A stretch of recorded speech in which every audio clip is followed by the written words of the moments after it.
Part 22. Weird Star Witch. Author, White Silver Black Iron. Chapter 212. Faced with Utcher's thanks, Rudolph said, "There is no need to thank me for anything.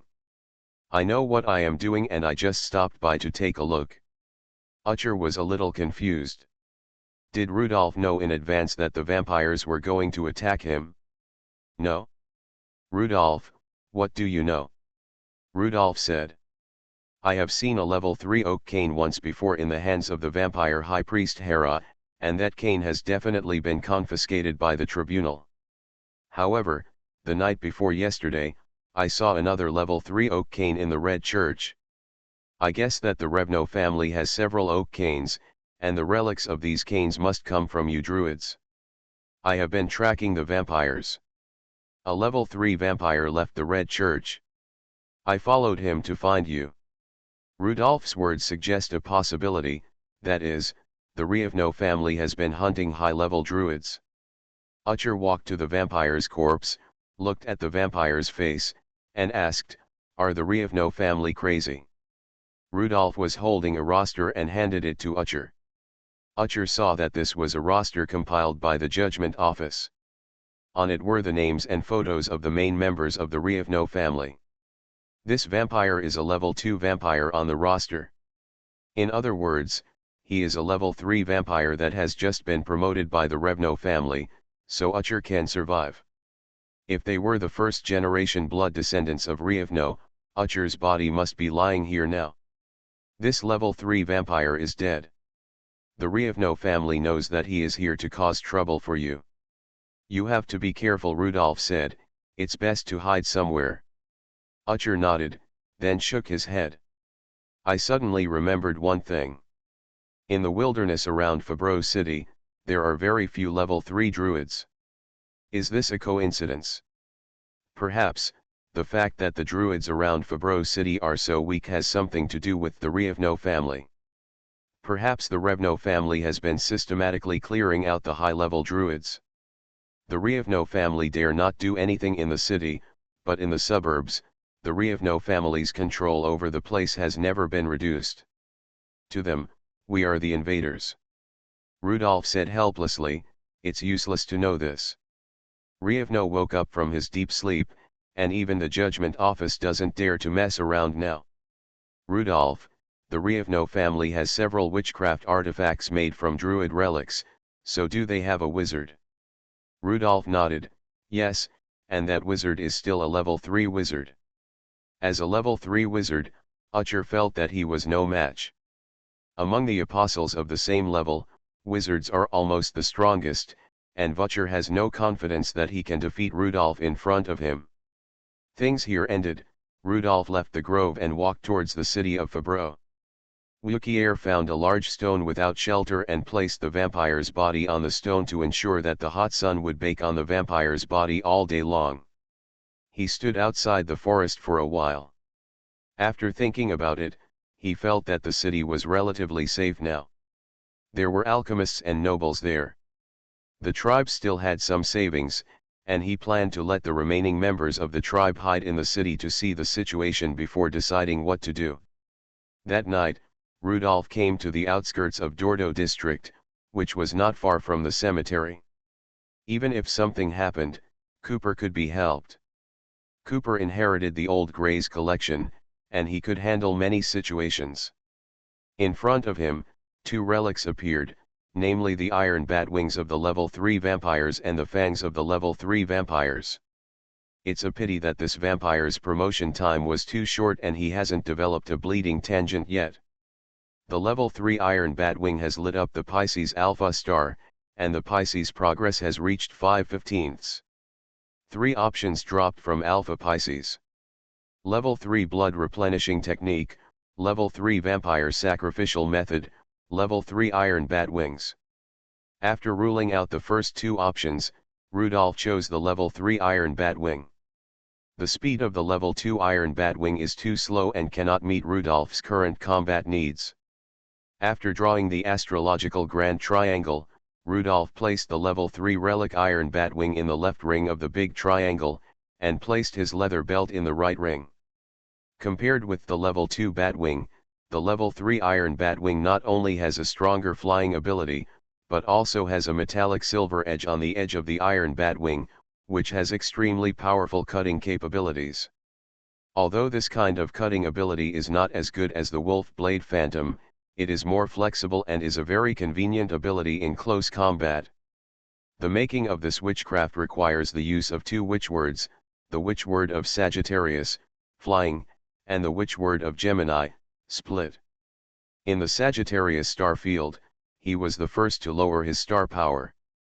Sagittarius star power was still so anxious to be the first to enter Rudolph's body, but Rudolph couldn't let him enter the Iron Batwing so quickly. After waiting for a moment, the Gemini star power entered Rudolph's body. The Sagittarius star power was rushing around Rudolph's body, giving Rudolph a constant tingling sensation all over his body. The Gemini witchcraft confused Rudolph's mind and the pictures he saw became two. After adapting to this chaotic situation, Rudolph adjusted his star power so that both star powers left him at the same time and entered the astrological triangle. Two streams of star power swam in the astrological triangle and entered the Iron Batwings one after another. Under the influence of star power, the star stone powder rolled up the Iron Batwings and belt and gathered towards the circle at the top. Soon, Rudolph's new witchcraft, the level 3 witchcraft Iron Batwing, was ready. Picking up the belt and tying it around his waist, Rudolph was thinking about getting Ivan an Iron Batwing. After doing all this, Rudolph took out the level 3 vampire fangs. This pair of fangs still appeared pale in the night, and there were drops of blood on the tips of the fangs, which were the blood remaining in the internal pipes of the fangs. This relic lit up the Pisces Psi star in the star map, and the progress of Pisces reached 6/15. 3 rewards fell from the Pisces Psi star. Level 3 vampire fangs, level 3 castle bats, and level 3 blood bats. Seeing the blood bats, Rudolph chose the third option without thinking, and the blood bats was a very practical little witchcraft. After reading the introduction of the level 3 blood bats, Rudolph felt that he had made the right choice. Leo Witch Language Expansion, a drop of blood expands to the size of a fist, which can save blood.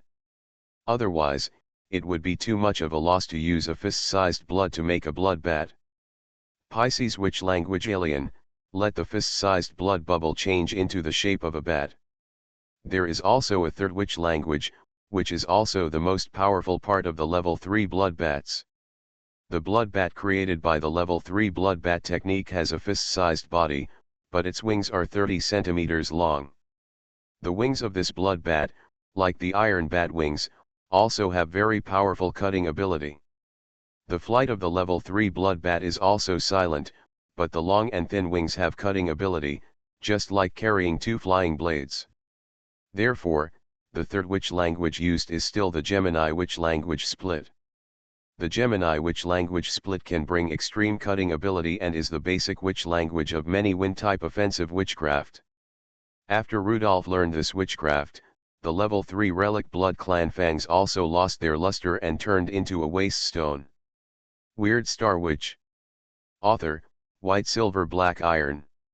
Chapter 213. 2 nights later, Hera appeared in the suburbs, next to a remote big rock. The family's newly awakened level 3 vampire was left with only a pool of dark brown blood. This vampire was forced to upgrade his level because the family needed someone recently. Unexpectedly, the first time he performed the family's mission, which was a routine mission to eliminate a level 3 druid, he died here. Can you tell if the relic is still there? Around the dark brown blood spots, several vampires were gathering clues. Hearing Hera's question, one of the vampires said, "High Priest, I can't tell. It has been exposed to the sun for 2 days and I can't collect any clues at all. Where is the druid?" "High Priest, the druid now lives in the city. There are 3 people in his tribe, all living in the city center near the city council. We can't do anything. Through observation of the druid elder, he already holds a cane and has the strength of a level 3 druid." Hera nodded, "It's okay. Wait for 3 more days. Before the county council reacts, the family will be able to control the city of Fabreau, and then we can avenge our family members. Rudolph came to the police station again and waited for Wayne at the police station. Alchemists are fascinated by offensive weapons, and they don't even say they will study radio carefully. It takes more than 2 hours for Rudolph to meet someone, and when he has this idea, to finally meet this person, even in Fabreau. It really fits the saying that in this era, the transportation is slow, the letters are also slow, and you can only see 1 or 2 people a day. How is it? Is there any progress? Faced with Rudolph's inquiry, Wayne shook his head. He also felt a little guilty that all the investigations had no progress. Wayne explained. Everything has become extremely difficult because of Ravno's awakening. The Inquisition was able to enter the Red Church before, but it is different now. Ravno himself puts too much pressure on us and we cannot enter the Red Church. Even the control of the Red Church was forcefully expelled by Hera. Rudolph asked, "What about your level 4 alchemist? Without the deputy speaker, can Speaker Quint put pressure on the Red Church?" "Impossible, that means the Alchemy Council has declared war on the Ravno family. If it is other apostles, the City Council has the authority to declare war directly. Because of the blood feud, the County Council needs to decide. After all, no one wants to be retaliated for hundreds of years. In other words, it is still unclear who entered and left the Red Church on the night of the full moon." Rudolph was very worried about the whispers he heard that night. With so many forces gathered in the Red Church, something bad might happen. Wayne said, "Although I don't want to admit it, it is like this." Rudolph's full moon whispers, such a covert means of information collection, did not work. "So, what about the blood pool? Have you investigated the information about the blood pool of the vampires?" Larry felt embarrassed for Wayne, and he couldn't help but say, "Maybe there is no rally, no blood pool, and we are just listening to your one-sided story." Rudolph looked at Larry with a smile. "If the Inquisition is only capable of this, then I think the heretics don't need to be afraid of you at all. You are just a bunch of useless gray mice who can't do anything." Larry was very angry, and his breathing became heavier, but he had no choice. "Where are the werewolves? What is the situation of the wolf tide now?" Wayne replied, "The Red Wolf King occupied Lehman Town, the town that was least damaged by the wolf tide, and then stopped moving forward and did not attack Fabreau City." "Why did the Red Wolf King stop?" "The Red Wolf King is a level 5 werewolf, and he has the ability to launch an attack on Fabreau City." "I don't know." Rudolph stood up. "Captain Wayne, I think there is a reason why the Trial Bureau has suddenly become so stupid. I don't believe that the Trial Bureau is just this capable. When the Deputy Speaker comes back, I will inform Deputy Speaker Abel of your situation." After speaking, Rudolph left the police station's office. Only Wayne and Larry were left in silence in the office. "Captain, I feel that the Trial Bureau is now full of sticky oil, and everything is full of resistance." Wayne agreed with this judgment, but he didn't know what to do. After leaving the police station, Rudolph looked at the time. It was almost noon. He felt that he had to rely on himself. The Trial Bureau suddenly became stupid and could not investigate anything. Rudolph recalled the address in the letter and went to the Blanca district, a wealthy area in Fabreau City. Blanca district is located in the northeast of Fabreau City. It is a wealthy area where nobles, alchemists and big businessmen live in Fabreau City. After entering the Blanca district, there are fewer people on the street, the wealthy area is not so crowded, and the pace is much slower. There are many small parks and small squares on the roadside from time to time, and the building density is not high. Rudolph walked to a mansion, which is also very conspicuous among the many luxurious buildings around it. The mansion of the Baron of Gassai Town. After Jennifer inherited the title of the Baron of Gassai Town, the owner here was also changed. When Rudolph entered the mansion, Jennifer's housekeeper came to the door to greet Rudolph as soon as possible. The housekeeper was very familiar with Rudolph's figure. Even if Rudolph was disguised, the housekeeper still recognized him at a glance, because the housekeeper had prepared several sets of pajamas for Rudolph, and he must need another set of pajamas at noon today. The Rudolph in front of him is not only a dangerous wizard, but also a key helper for Jennifer to become a level 2 knight and baron. In the dining room of the baron's mansion, Rudolph had a sumptuous lunch with Jennifer first.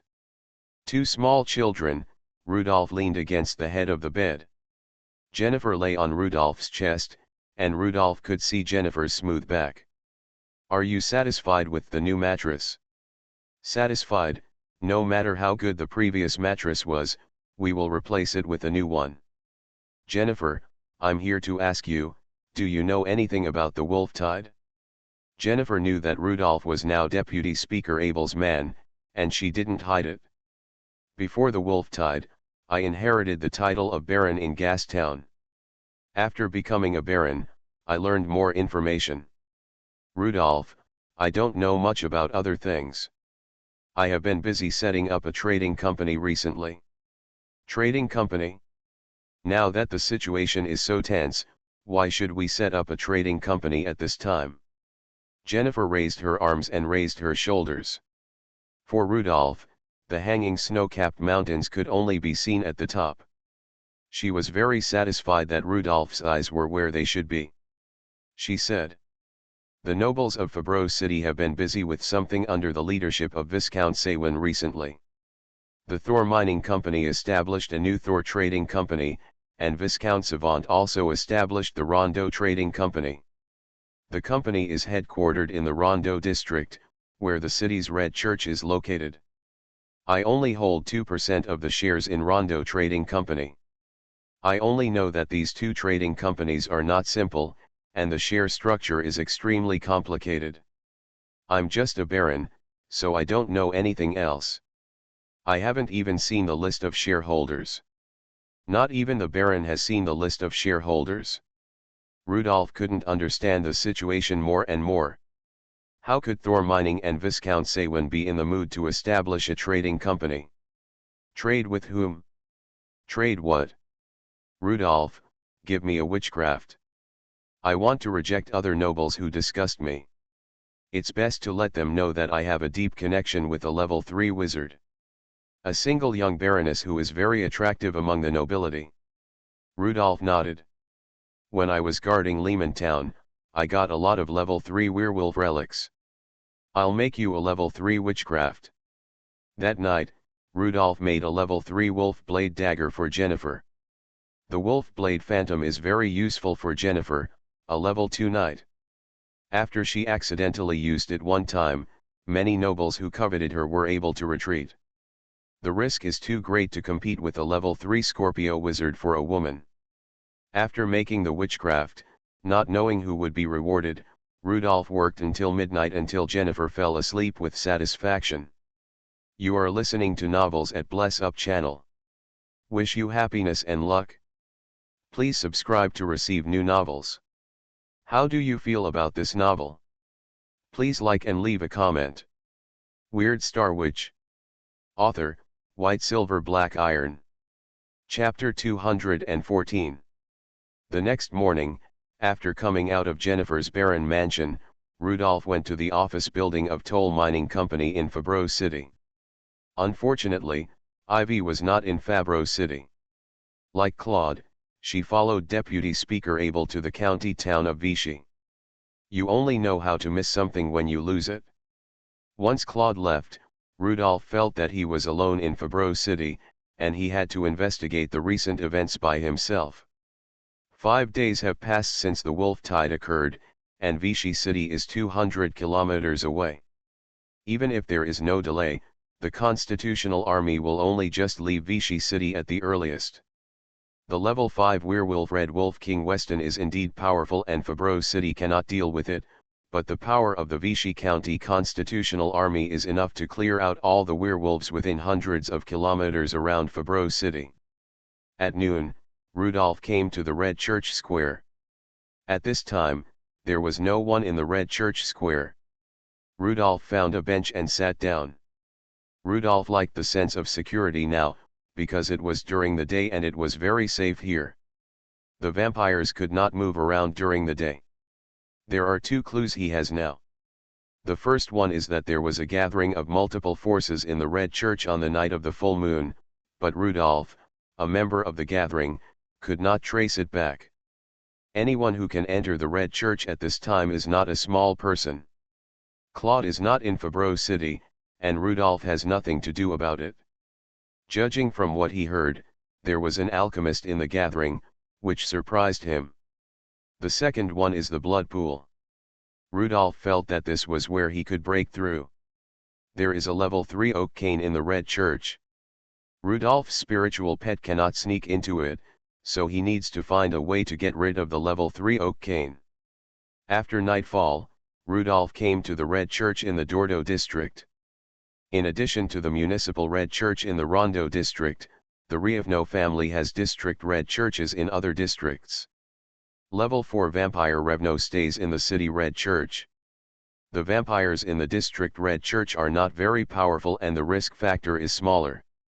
It was very lively outside the red church in Dordo district, with many people queuing up, waiting for bloodletting treatment. A hollow stone pillar supports a stone basin with a diameter of half a meter. The bottom of the stone basin is a raised 4-leaf clover sculpture. After each bloodletting, the blood will flow from the hole under the 4-leaf clover into the blood bank of the red church. These blood is the food of the Rievno family. In front of the red church in Dordo district, there are now 3 such stone basins, 2 of which were added temporarily. I don't know why the vampires are so anxious to collect blood. A middle-aged man with a haggard face was walking towards the small square. He was going to have a bloodletting treatment. After each bloodletting treatment, his body would become more energetic. The moment he entered the square, he collided head-on with another bearded man. There was a metal button on the shoulder of the bearded man, which directly broke the middle-aged man's chin. The sluggish middle-aged man felt a burning pain on his chin, which was bleeding when he touched it. "Are you blind?" The bearded Rudolph quickly apologized. "I'm sorry, I'll pay attention next time." This man was in a hurry to get bloodletting treatment, so he didn't do anything to Rudolph and walked to the end of the team. The purple light on the button disappeared, and Rudolph's poisoning was successful. Finally, a sluggish middle-aged man was reached, and the priest performed a bloodletting treatment on him. A tooth-like spike pierced the middle-aged man's arm, and the vampire's unique blood stimulants entered the man's body, making the man feel much better mentally. "Mr. Priest, why don't you let it go? Let it go more." The vampire priest shook his head. It would be fine for others to let go a little more, but this man was so sluggish and too excited that he was afraid of losing his life. The blood of the middle-aged man entered the stone basin and eventually flowed into the blood bank. No one can notice that there is a subtle lavender color deep in the blood. Blood enters the blood bank, and toxins enter the blood bank. Rudolph has maintained the long-range infusion of star power to prevent the poison from fading away. At the same time, the toxin is also equivalent to a mark, which can be remotely sensed by Rudolph using the Pisces witch language, entanglement. Zack brought Utcher to Rudolph. "Rudolph, what do you want from me?" Rudolph said, "Utcher, can you help me see if there is an oak cane in that church?" Utcher shook his head. "Unless someone is using an oak cane, I can't tell. Without the power of the apostle, the oak cane is just like an ordinary tree. There are tables and chairs in the red church, as well as wooden doors and windows. They are all made of wood. I can't tell whether there are oak canes inside." Rudolph was a little regretful. The vampire's oak cane is very troublesome, making it impossible to use some of my infiltration methods. The vampire has been collecting blood feverishly recently, and I suspect there is something wrong with it. Utcher also saw 3 busy priests, 2 more than usual. "If I'm dealing with vampires, I can take some risks." After saying that, Utcher walked towards the red church. Don't be reckless, Utcher. Utcher only half turned his head and said, Rudolph, I am the chosen apostle of God. There is no need to be as timid as you. Rudolph was stunned. He really thought wrong. He should not use his wizard mentality to speculate on the druid. As a druid, Utcher can be more upright. Utcher walked to the alley beside the red church. The floor tiles were suddenly pushed open, and a vine emerged from the ground and turned into an oak cane in his hand. Where there are trees, that is where the druids play. For a moment, the wooden doors and windows of the red church, as well as the tables and chairs inside, all came to life, and began to twist one by one. They were not aggressive, but just testing whether they would encounter resistance. Sure enough, another force of nature soon spread from the depths of the church, restoring the twisted tables and chairs to their original state. A level 3 vampire walked out of the red church, and in the hand of the vampire was a level 3 oak cane. Seeing the oak cane in the hands of the vampires, Utcher felt a little sad. I originally wanted to ask if the vampire who attacked me is a member of our Revno family. It seems that this question is redundant. Can you already be so blatant and hold a witchcraft made from the relic of the God's chosen apostle? The level 3 vampire grinned, you are the one with the problem. Fabro City will soon belong to the Rievno family again. This is the territory of the Rievno family. You will get used to all this, poor druid. Wait for the sanction from the council, the vampires of the Rievno family. Utcher turned around and was about to leave, but the level 3 vampire caught up with him. Rudolph felt that the scene was a bit magical. The vampires were blatantly hunting down druids in Fabro City. What do they want to do? When Utcher lured away the level 3 vampires and the oak cane, several rats took advantage of the chaos and entered the red church. Weird Star Witch. Author, White Silver Black Iron. Chapter 215. A gray mouse quickly ran along the wall in the church. It quickly found the entrance to the basement and entered the basement. Rudolph held the architectural drawings of the red church in the Dordo district in his hand. This was the information given to Rudolph by the trial office. No one was walking in the corridor of the basement. In a certain basement, the mouse huddled in a corner and looked up at everything in front of it. The sound of a turbofan turning came from a huge iron barrel. This iron barrel is the container for the blood of the vampires. The turbofan is stirring the blood at the bottom of the iron barrel to prevent the blood from deteriorating. Until 12 o'clock in the middle of the night, the bloodletting treatment of the district red church ended today, the passage under the stone basin was closed, and the blood collection work of the vampires was over. In the room, two vampires were discussing something. Is it mixed evenly? It has been mixed for so long, of course it is evenly mixed. Rudolph couldn't hear what they were saying. Through the pet crystal, he saw a vampire take out a glass and take out a small portion of blood from the iron barrel. He took the blood and went to another room. In another room, he poured the blood into another slightly larger glass bottle. Okay, the sample is ready. The rest of the blood will be eaten, and this sample will be kept well. The blood in the iron bucket was divided into many portions. Some vampires drank it on the spot, while the sample blood in the glass bottle was carefully kept, and two vampires were guarding the glass bottle all the time. Not long after, a senior vampire came to the glass bottle and signaled the two vampire guards to take the glass bottle with him. The vampires left the basement, and the mice were useless, turning back into ordinary mice that were searching and sniffing around. Rudolph, who was waiting outside, followed. The vampire carriage was waiting at the back door of the red church. 3 vampires got on the carriage and left the red church. Horseback riding is prohibited in Fabro City, but this ban obviously does not apply to the Ravenos family. Of course, it does not apply to people who attach great importance to horses, such as noble knights.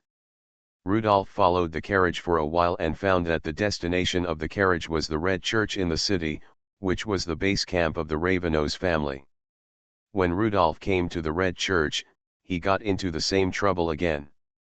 His pet could not enter the Red Church, and other means were ineffective. He knew nothing about what happened in the Red Church. Only the Scorpio toxin, under the effect of the Pisces witch language entanglement, faintly sent the location information, proving that the blood in the glass bottle was somewhere underground in the Red Church. At this moment, the Red Church was crowded with people, pairs of red pupils came and went, and I don't know what they were excited about. Even above the church were small black shadows, which were the bats in the castle flying restlessly. Rudolph waited for another carriage to come to the Red Church. From the direction, it seemed to be from the Red Church in the Bayer district. In other words, it is possible that the Red Churches in many districts are sending blood samples to the Red Church in the city. The danger intuition between the eyebrows reminded Rudolph that the whole Red Church exuded the same danger, which dissipated from the Red Church like a poisonous fog and wandered in every corner around it. The next moment, a restless wind appeared in the castle, opening all the windows. The castle bats flew out of the Red Church and circled around it unscrupulously, covering the surrounding streets like a dark cloud. These bats seemed to be celebrating something, forming a hemispherical bat group as high as 100 meters on the city Red Church. These bats flew and rotated inside, without any sound, but it seemed very lively. Rudolph couldn't help but look in the direction of the Central District Council. The Ravno family was so high profile. Did the council and the trial office really not react at all? Disappointingly, the central area was quiet, as if no one noticed the abnormality here. But ordinary people around noticed the abnormality of the Red Church and hid away one by one. Rudolph walked back slowly, faster and faster, and he fled away from here, but he didn't know where to go. After a long walk, Rudolph came to the police station, where he saw Larry with red eyes.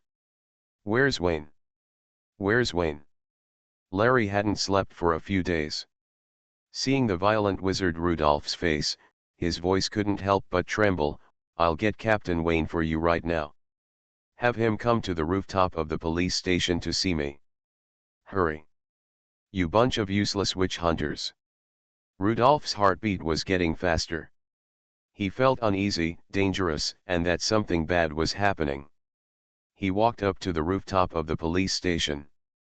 There were countless castle bats circling over the Red Church, like a hemispherical dark cloud, covering the Red Church.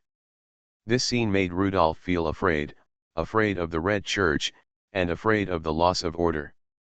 The Parliament didn't react at all, which represented acquiescence and some kind of compromise that Rudolph didn't know. Rudolph sat by the parapet of the rooftop, looking at the Red Church in the distance with a dull look. Wayne went up to the rooftop panting, and he saw the dejected back of the wizard Rudolph. He also came to the parapet and looked at the Red Church in the distance like Rudolph. "Wayne, what did you not tell me? Can you tell me now?" Wayne just shook his head. I don't know anything."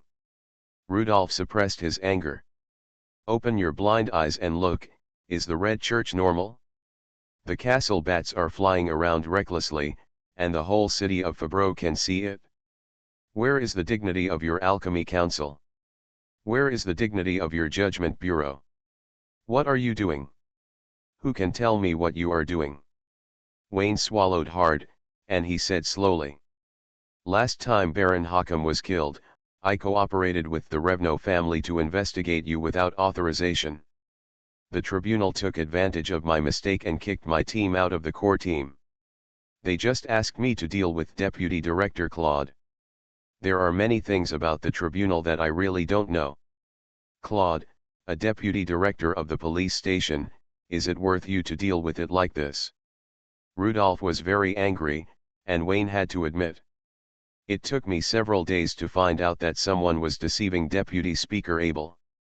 Including Deputy Speaker Abel was elected to go to Vichy City for help, which was also planned by them. Who are they?" Wayne didn't know how to answer. To be honest, he was a little unbelievable and didn't understand what those big guys were going to do. Rudolph sighed and asked, "When will the Constitutional Army of Vichy County arrive?" They are coming at a forced march. It will take a few hours. Rudolph turned around and walked towards the stairs on the rooftop. Wayne couldn't help but ask, "What are you going to do?" "Whatever you can do. It's useless. Even if the Constitutional Army comes, it won't have any effect." Rudolph moved bricks and squinted at Wayne. "If even the Constitutional Army in the county is powerless, how big a disaster will it be? Do you know? More than 70 people died in Lehmantown in the wolf tide. How much did we spend to save most of Lehmantown from the wolf tide? What's the result now? They finally escaped to Fabreau City, but they are still in danger. I don't care who benefits, whether it is the Alchemy Council, the Noble Knights, or even the vampires or werewolves, but they can't be so excessive. How can your judiciary stand by and watch something that even a wizard like me can't stand? Or, is the Fabreau City Judgment Bureau also a promoter? Is it also a beneficiary? Weird Star Witch. Author, White Silver Black Iron. Chapter 216. To the north of Fabreau City, a huge airship fleet is rushing towards Fabreau City. The alchemists' war beasts and the 25 airships of the Constitutional Army were moving rapidly in the sky. The ellipsoid-shaped airship airbag has a honeycomb structure inside. Even if the surface wrapping is cut, the internal airbag can still provide buoyancy. The two propellers at the tail were roaring, pushing the airship forward. There is a row of broadside guns on the side of each airship, and a 210 mm main gun on the bow of the airship. These artillery are all barrel retracted artillery, which can offset the recoil to the greatest extent. Unlike ordinary airships, there are very few machine gun positions on the deck, and each airship is only equipped with 8 machine guns. Multiple rocket launchers were placed in the vacant space on the deck. The Flying War Fortress, extremely oppressive, attacks the location of the wolf tide. Wolf tides occurred in 3 cities in Vichy County. The 56th Regiment of the Constitutional Army of Vichy County came to support the city of Fabreau. The airship at the front is the flagship of the 56th Regiment, named Silver Flame. Standing on the bridge was the leader of the 56th Regiment, a level 5 alchemist, Colonel Guyton, known as the Blazing Guyton that no one could approach. Of course, no one can approach is for the enemy. Now there are 3 people beside Colonel Guyton, Deputy Speaker Abel, Claude, and Ivy. Ivy's heart was trembling, her eyes flickered, and she didn't dare to look at Colonel Guyton. I don't know what Deputy Speaker Abel did. He actually invited the most powerful level 5 alchemist and the strongest corps in Vichy County to Fabreau City. She didn't know why the family asked her to pass the news she got back to the family all the time. There was nothing she could do about this news. Colonel Guyton operated in secret, and she didn't know it was Major Guyton's Silver Flame until she boarded the airship. The tall Colonel Guyton looked like a pure soldier at first glance. At this time, the staff officer held a lamp for him. He held a map around Fabreau City and thought about how to fight the werewolves in the wilderness. Since it is a wave of wolves, we should launch an attack on the werewolves during the day when they are in low spirits. The view of the airship will be much better during the day. It is estimated that we will arrive in Fabreau City in the early morning. After resting for a few hours, we can start the first day at noon. Attack. Deputy Speaker Abel had no objections to this, he was just a little concerned. I don't know how well Fabreau City's defense is doing. I'm a little worried about whether the wolf tide has invaded Fabreau City. Colonel Guyton said. It will be fine. I have confidence in the military discipline of the Constitutional Army. Although the Constitutional Army in Fabreau City is not strong and can barely attack the wilderness, the defense should be enough. With 5 airships, there is no problem in holding on for more than a week. We arrived in Fabreau 2 days earlier than originally planned. Don't worry, Abel, the wolf tide is less harmful than you think.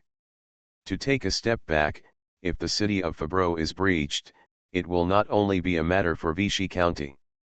The Orb province will gather all its forces to wipe out all low-level or high-level werewolves within hundreds of kilometers of Fabro City.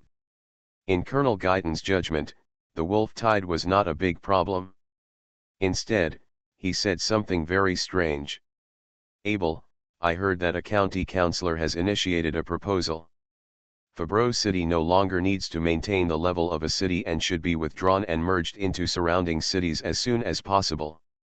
If the proposal is passed, you will no longer be the deputy speaker. By then, do you have any plans to settle in Vichy?" Ivy has already discovered in the past few days that Deputy Speaker Abel has a very good relationship with Colonel Guyton in front of her. In addition to their working relationship, they have a close personal relationship. For example, now, Colonel Guyton is actually concerned about the future of Deputy Speaker Abel. Deputy Speaker Abel shook his head. "I don't know, I don't have any plans for the time being. Speaker Quint went to Vichy City some time ago. He found many congressmen and also the county speaker. The matter of removing the city from the city and downgrading it has been postponed for the time being. No, I don't know when the official decision will be made. As long as the city of Fabro exists, I will be the deputy speaker for one day. Let's wait until it is really removed from the market. Maybe you, Speaker Quint, can't let go of Fabro City." Abel did not comment on this. Speaker Quint is a very capable person and also a person with a strong desire for power. If Fabro City was delisted and downgraded, he would never want to work with Speaker Quint again. The Constitutional Army first saw the northernmost town of Gas in Fabro City through telescopes. Colonel Guyton's calm expression suddenly turned serious, and everyone quickly picked up their binoculars and looked at Gastown. Gastown is just like an ordinary day in the past. It is very peaceful. There are street lights on the roads and there are even police patrols on the streets.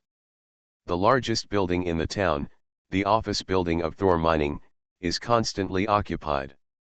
In and out. Colonel Guyton couldn't believe what he saw. There are no fortifications outside Gasai town. At this moment, Colonel Guyton even doubted whether there was a wolf tide. According to previous records of wolf tides will attack towns in waves, and every night is a disaster. Either the werewolves are full, or the werewolves are beaten away. But for some unknown reason, Gasai town was not breached by the wolf tide and was undefended against the wolf tide. Logically speaking, the current town of Gas has moved to Fabro City, but there are clearly people active in that town. Deputy Speaker Abel looked at Ivy and asked, "Ivy, there is an iron ore owned by Thor Mining Company in Gastown. How did you deal with the wolf tide?" "Teacher, I don't know. I haven't heard from home for more than a week."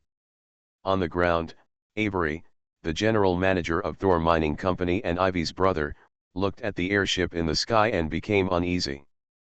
The county's constitutional army arrived 2 days earlier than planned, and it was unknown whether the city's arrangements could proceed normally. As soon as he saw the airship fleet, Avery had arranged for a fast horse to pass the news to Fabro City. It was just unknown whether the fast horse could be faster than the airship. On the airship, Claude scanned the town of Gazay with a telescope, and he suddenly said, "Teacher, Colonel, there is a problem with the Red Church in Gazay town." Above the Red Church in Gazay town, the castle bats swelled like dark clouds and hovered over the church. Everyone felt a huge pressure, and the wolf tide disappeared strangely, as if it had never appeared. The castle bats on the Church of the Blood Clan were no longer low-key, and they flew around arrogantly. Colonel Guyton immediately shouted to the messenger in the back, "Full speed forward." He had a feeling that either the wolf tide retreated for unknown reasons, or something more terrible happened. Fortunately, the 56th Regiment trained diligently and moved quickly. At the urging of Vice Speaker Abel, they arrived in Fabro 2 days earlier than expected, and everything was still in time. Just as the Constitutional Army was advancing at full speed, some people in Fabro walked out of the door, looking at Fabro, waiting for a certain moment to come. Jim, the director of the Judgment Bureau, stood at the door of the council hall, looking in the direction of the red church in the distance. This night, his mission was to protect the parliament building from being affected.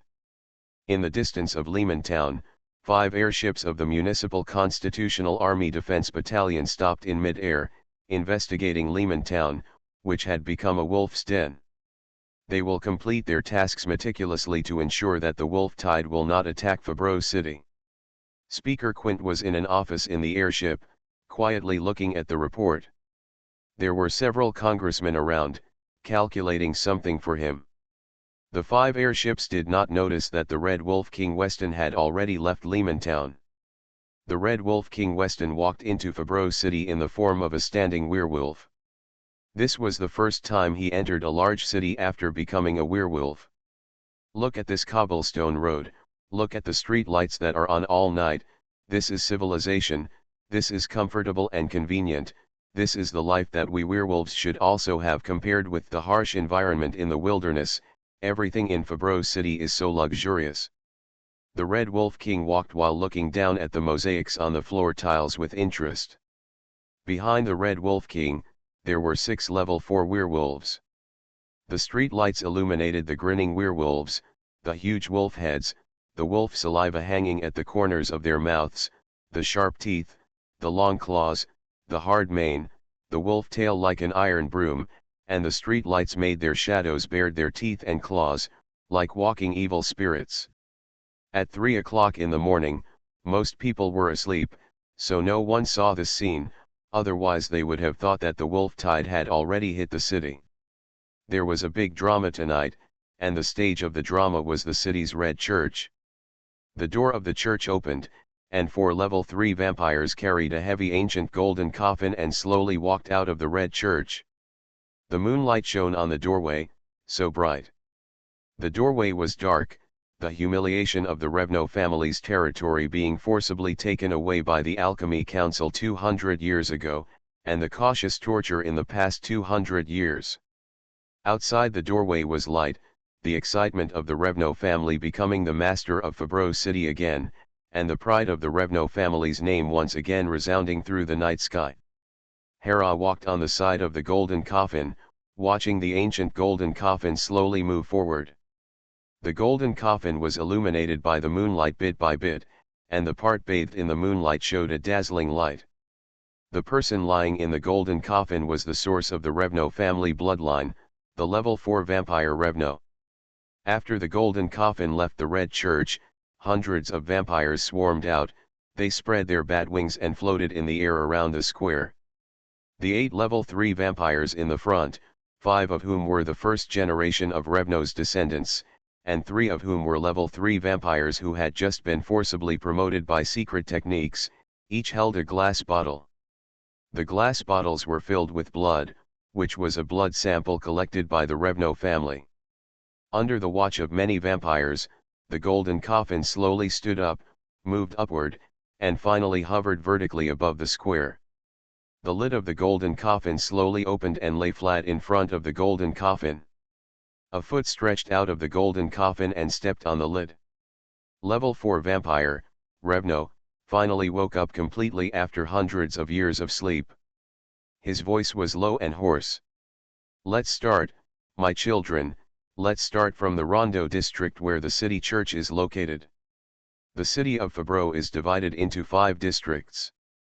The district where the city red church is located is the Rondo district, located on the northwest side of the city of Fabreau.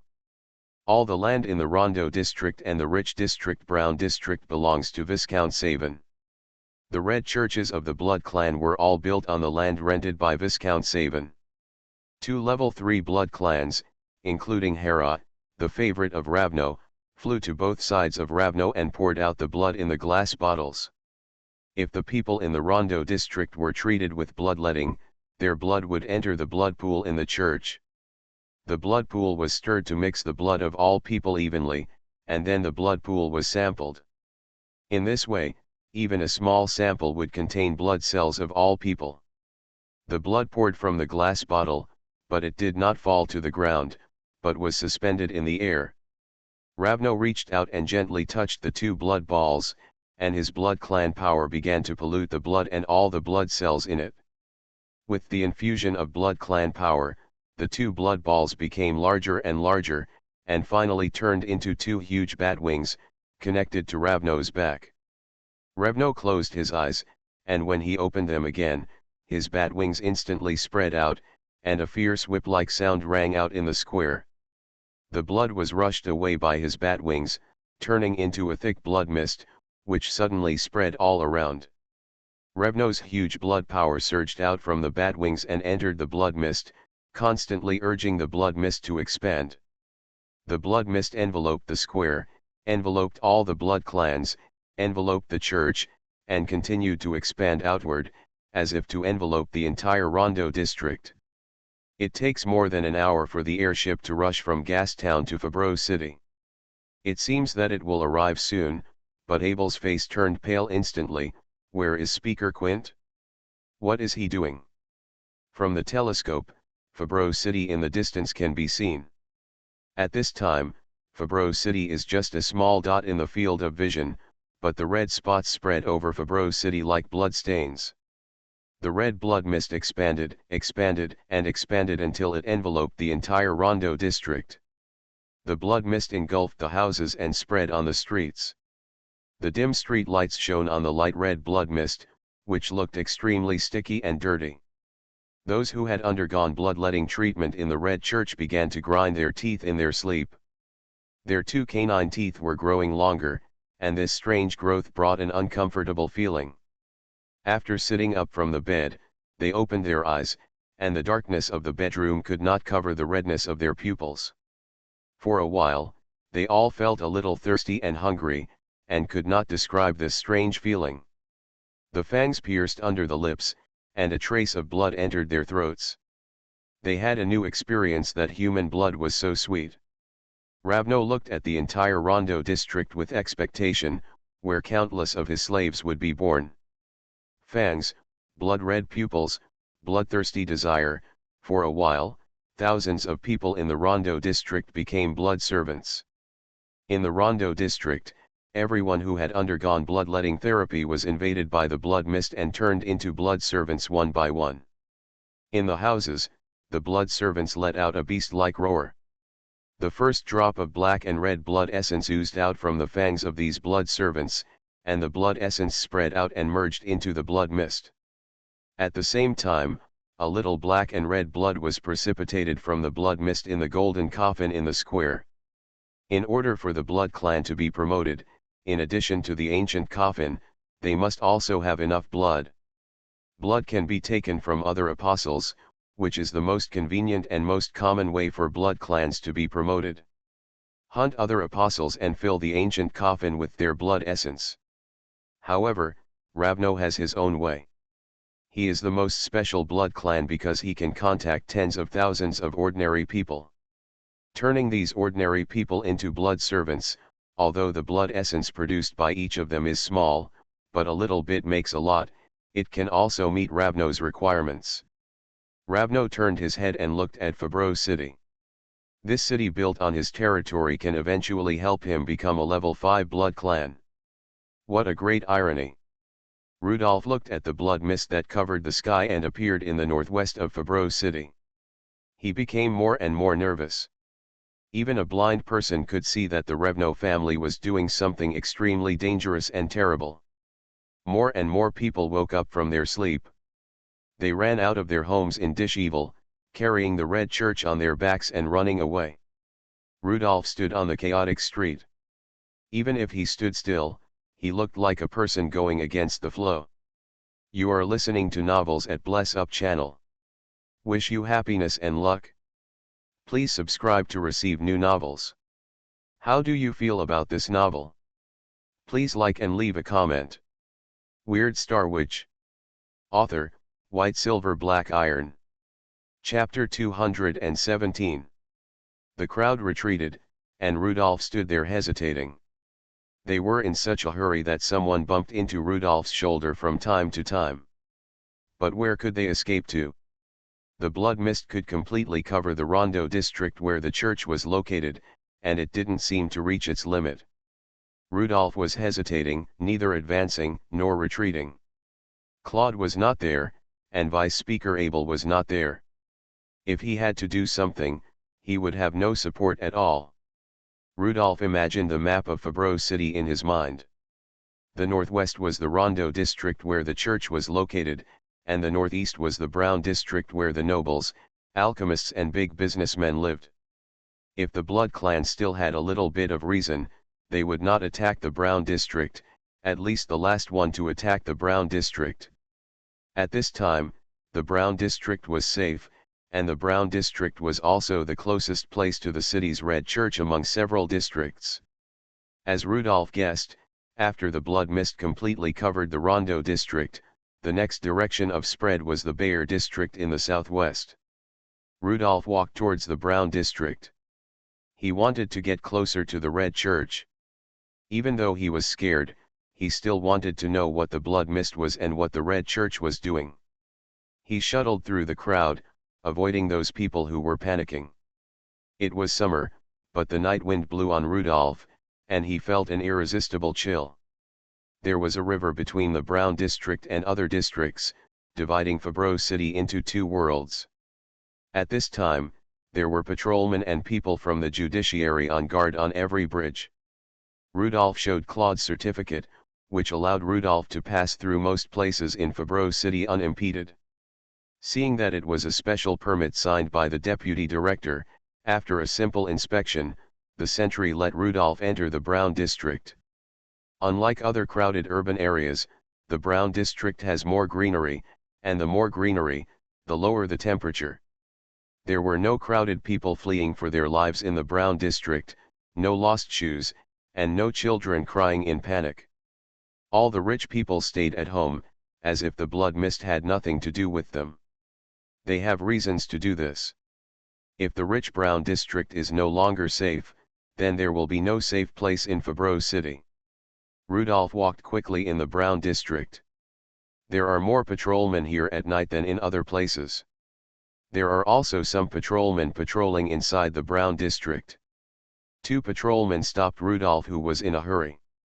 Under the pressure of the blood mist vision, everyone was in a dangerous atmosphere. The defense here is really in place. Rudolph had to take out the certificate given to him by Claude again. The two patrolmen knew that the person walking in the middle of the night was from their police station, so they didn't ask too much. What happened in the church? The two patrolmen looked at the red mist in the distance in confusion, not knowing what to do. Such low-level patrolmen knew nothing about what happened above. They just patrolled the Brown district according to the arrangement of the police station. The chief of the police station, the deputy chief, the senior superintendent and several police chiefs all lived here. In an empty place, Rudolph spread his iron bat wings and glided quickly close to the ground. People in the big houses on both sides woke up one after another. They looked at the frightening vision over the Red Church from behind the glass. Some people also noticed the people flying outside on bat wings. Those who had more experience thought that they were vampires from the Ravno family and were rushing back to the Red Church. Rudolph quickly passed through the Brown district and came to the street between the Brown district and the Rondeau district. There was a small river in the middle, with a street on each side of the river, and the two sides of the river were clearly separated. The rich Brown district was as quiet and peaceful as every late night before. The only change was that many people turned on the lights. In the Rondeau district where the church was located, blood mist was floating between the buildings. The buildings in the blood mist were looming, and the howling in the blood mist was also looming. Rudolph hesitated again. He didn't dare to cross the street or enter the blood mist. He saw the vampires collecting blood samples in the Red Church. Rudolph had a vague guess that those blood samples might be related to what the vampires were going to do tonight. Rudolph poisoned the blood samples in the Dordo district. He should be able to do something with the poisoned samples. He is now a level 3 wizard. The poisoning of bone-eroding poison has a distance limit of about 500 meters, but he is still 1 kilometer away from the Red Church. In other words, if he wants to do something, he needs to go 500 meters deep into the blood mist. This blood mist is the blood mist of the Ravno family, which is full of dangerous breath. Ravno is a level 4 vampire, and Rudolph may lose his life if he enters the blood mist. Rudolph looked at the blood mist in the distance. During this period of time, the blood mist has spread to the Bayer district in the southwest. Just as Rudolph was hesitating, the side door of a house on the opposite side of the street suddenly opened, and a little girl stumbled and rolled out while running and crying. The street instantly rang with the little girl's cry full of fear. The little girl was holding a rabbit doll in her hand. Just as Rudolph was about to do something, he saw another woman coming out of the house. "Daughter, what's wrong with you? It's cold outside at night, let's go back quickly." The woman showed her blood-sucking fangs, her face was covered with blood stains, her red pupils were full of excitement, she stretched out her hands and ran towards the little girl. The little girl fell to the ground, watching her mother getting closer and closer in fear. The mother suddenly grabbed the little girl, opened her mouth, and fiercely bit the little girl's throat. "No, Mom, my brother is dead, don't bite me. Those fangs and red pupils are blood servants." A cane shot out, and when the woman bit down hard, she hit the hard cane. The canine was broken and fell to the ground, but the next moment, the canine was slowly growing visible to the naked eye. "My daughter, I'm hungry, I need you, just like every time I cook for you, it will be ready in a while, don't worry." The woman didn't give up. After dodging the cane, she still rushed towards the little girl. Rudolph suddenly appeared next to the two people. He kicked the middle-aged woman away and kicked her back into the house. This is not this woman's fault. The night she becomes a blood servant, that is, the night she first embraces the blood servant, she will turn into a bloodthirsty beast due to the erosion of the power of the blood clan. She will wake up tomorrow and regain her consciousness, but tonight the only thing on his mind was sucking blood. Standing in the blood mist, Rudolph felt the restlessness of the blood all over his body. Combined with the blood servant who had just appeared and the miserable howls in the surrounding houses, the effect of this blood mist seemed to be able to turn a large number of ordinary people into blood servants. In every house Rudolph saw, there were blood servants sucking the blood of their loved ones. This was a red hell and a bloody disaster. Rudolph looked down at the little girl. The little girl was holding a rabbit doll and looking up in fear. "Go on, go to the other side, it's safer there. My name is Blanca." "Okay, Blanca, hide across the street." Rudolph threw Blanca across the river, and the wind technique held up the light little girl and let her slowly fall to the ground. The little girl got up from the ground, crying while holding onto the railing and looking at Rudolph's figure. Rudolph's appearance was deeply remembered in her mind. Rudolph turned around and stepped into the blood mist. This time there was no hesitation, only haste.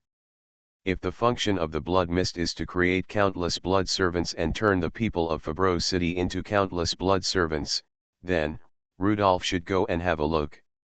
He remembered the bloodletting treatment, and all blood samples from the district Red Church were sent to the city Red Church. Perhaps the bloodletting treatment was a conspiracy from beginning to end, all to collect blood samples from ordinary people. Rudolph releases Vanya and lets Vanya fly elsewhere. If the blood mist has a detection function, then let Vanya attract the vampire's attention while he rushes to the city's Red Church. At this moment, in the square of the Red Church, Ryevno suddenly looked in the direction of Vanya.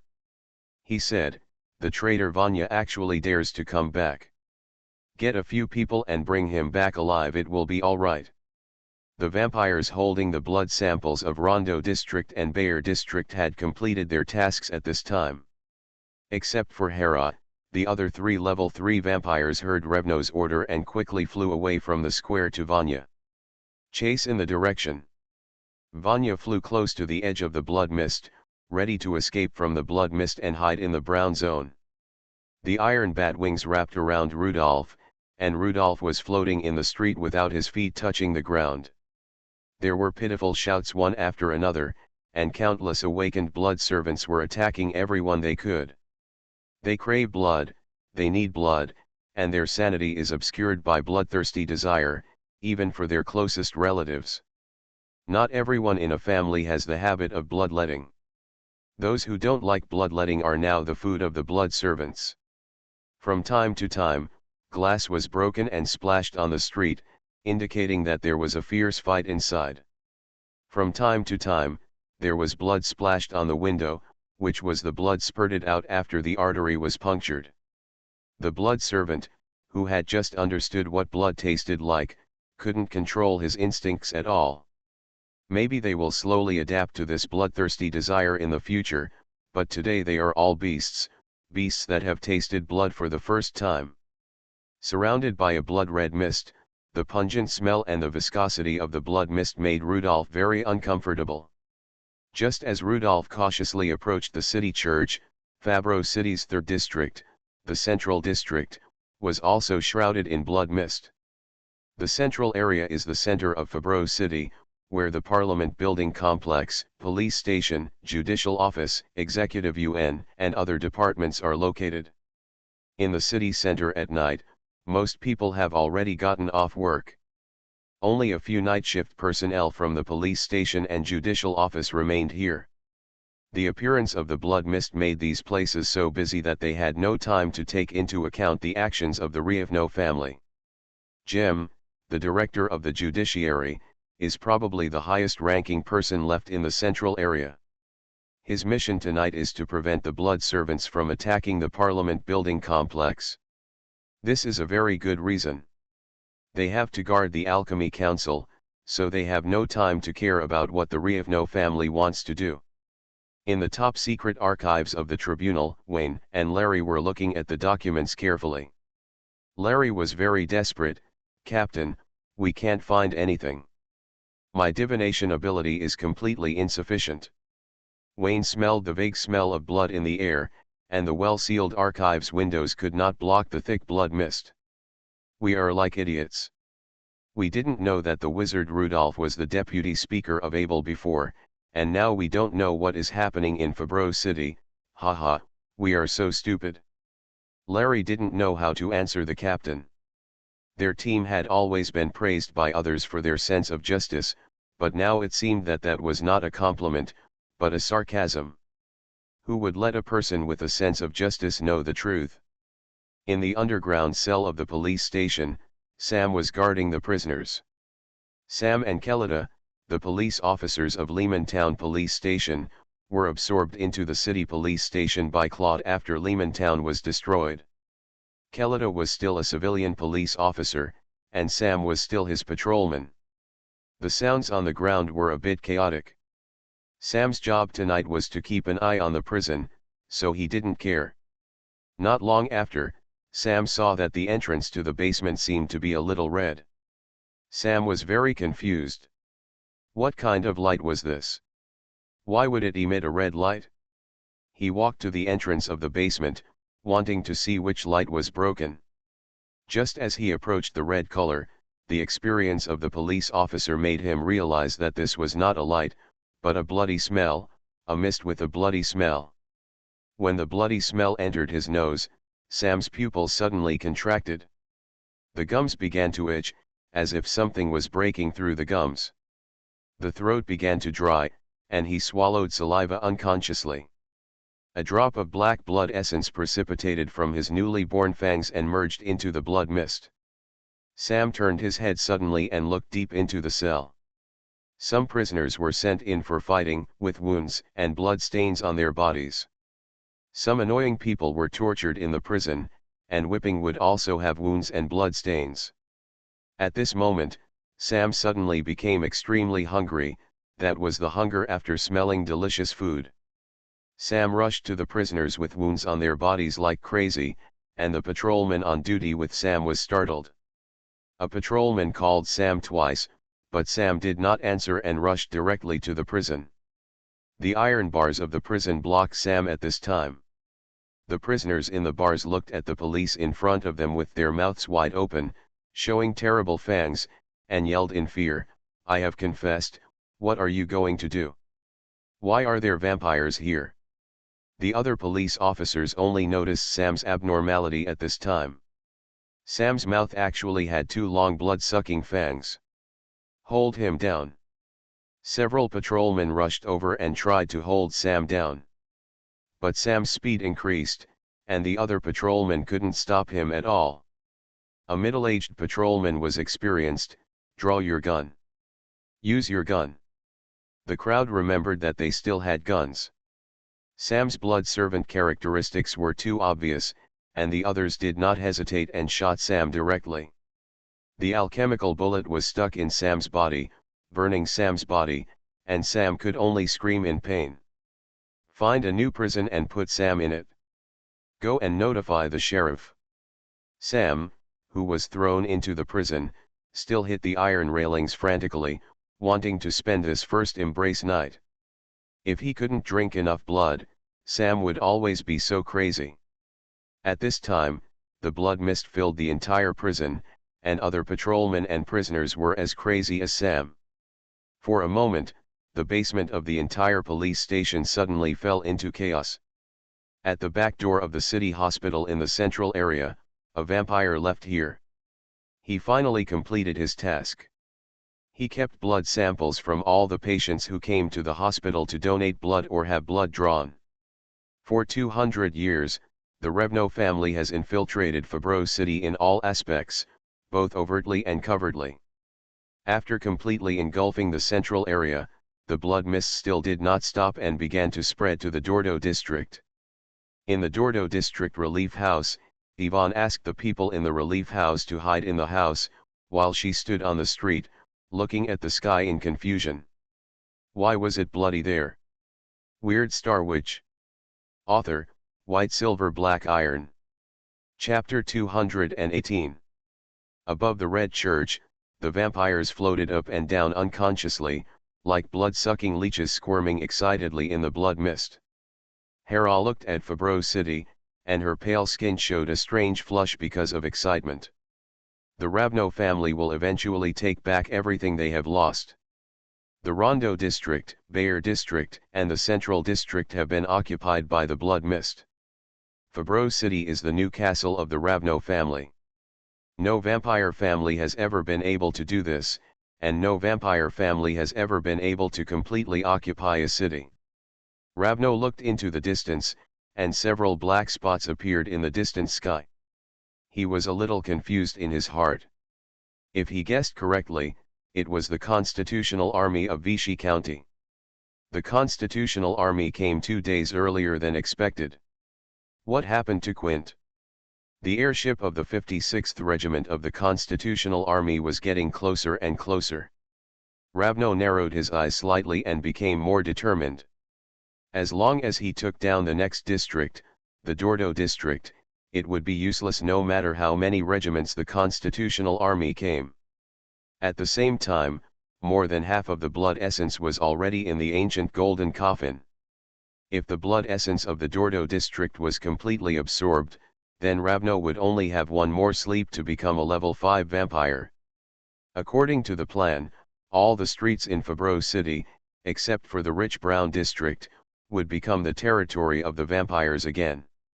2 more level 3 vampires flew to the center of the square. In their glass bottles were blood samples of residents of the Dordo district. Blood cells of all those who had undergone bloodletting treatment were mixed in these blood samples. Soon, the blood samples would be given the power of the vampires by Ravno, and those residents would be transformed into blood servants through blood cells. The blood fell, but did not land on the ground. It was suspended in the air and turned into 2 bat wings made of blood. Ravno was full of confidence, his expression full of desire, looking down at the Dordo district in the distance. Come on, there will be countless blood servants in the Dordo district soon. At this moment, something strange happened. A touch of purple suddenly appeared on the bat wings made of blood. Almost immediately, Hera recognized it. It was Scorpio Toxin. Scorpio Wizard. It was Scorpio Wizard Rudolph. Ravno turned his head and looked at the blood bat wings in disbelief. In the red blood, a trace of purple was flowing. These purple toxins did not attack Ravno, but attacked the red blood cells one by one. Wherever the purple passed, black patches spread, which was the appearance of blood cells after death. After the blood pool was fully stirred, everyone's blood cells were mixed together. After sampling in the blood pool, everyone's blood cells would be present in the sample. As long as all the red blood cells in the blood sample were killed, the Dordo district would be saved. Rudolph, who was hiding behind the chimney in the distance, slowly put down his arms. He waved gently and accumulated a lot of merit. Plague medium. Where is the plague medium? Hera hurriedly ordered people to find a plague medium to treat the Scorpio toxin. In order to deal with the Scorpio wizard Rudolph, the Ravno family finally found a plague medium who could restrain the Scorpio toxin. For a moment, the expansion of the blood mist in Fabro City stopped. The blood mist had just entered the Dordo district, but a little purple appeared on the edge of the blood mist.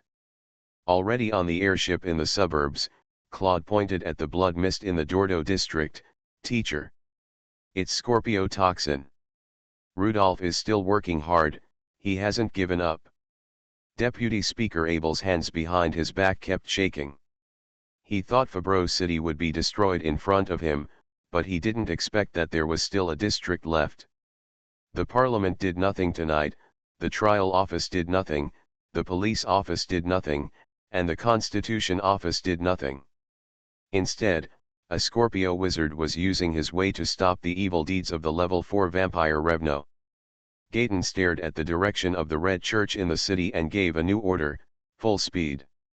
Target the Red Church in the city. In the square in front of the Red Church, Revno couldn't help shaking his head. It's useless. The red blood cells are dead. Even if the plague carrier comes at this time and removes the toxins, it can't save those dead cells. The skin and flesh on Revno's face swelled up in an instant, turning into a hideous bat head. A pair of huge mouse ears, covered with red blood vessels, this bat head is more like a mouse with wrinkles on its face. In the big mouth that stretches from the left ear to the right ear, there are rows of sharp teeth, and there are 2 long fangs in front. In the erect long hair, there are blood-red eyes, and Ravno's bat head suddenly faces to the side. At a distance of 500 meters, Rudolph's scalp tingled. He knew Ravno was looking at him. Maybe the Scorpio star power just cast on the blood made Ravno feel it. Rudolph knew that he had been exposed, and without thinking, he opened his iron bat wings and flew back desperately. Ravno's grinning mouth gave an order: "Hera, go and kill the wizard. He must die here today." Hera and the other 2 level 3 vampires turned around and flew rapidly in the direction of Rudolph. When leaving, Hera looked back at his father Ravno. "Blood servants in 3 districts, I don't know if I can make my father a level 5 vampire." At this time, Ravno seemed to hear the roar of the propeller of the airship. He looked at the airship getting closer and closer in the distance and stopped hesitating. Since the Dordo district cannot be taken, it is better to be promoted first.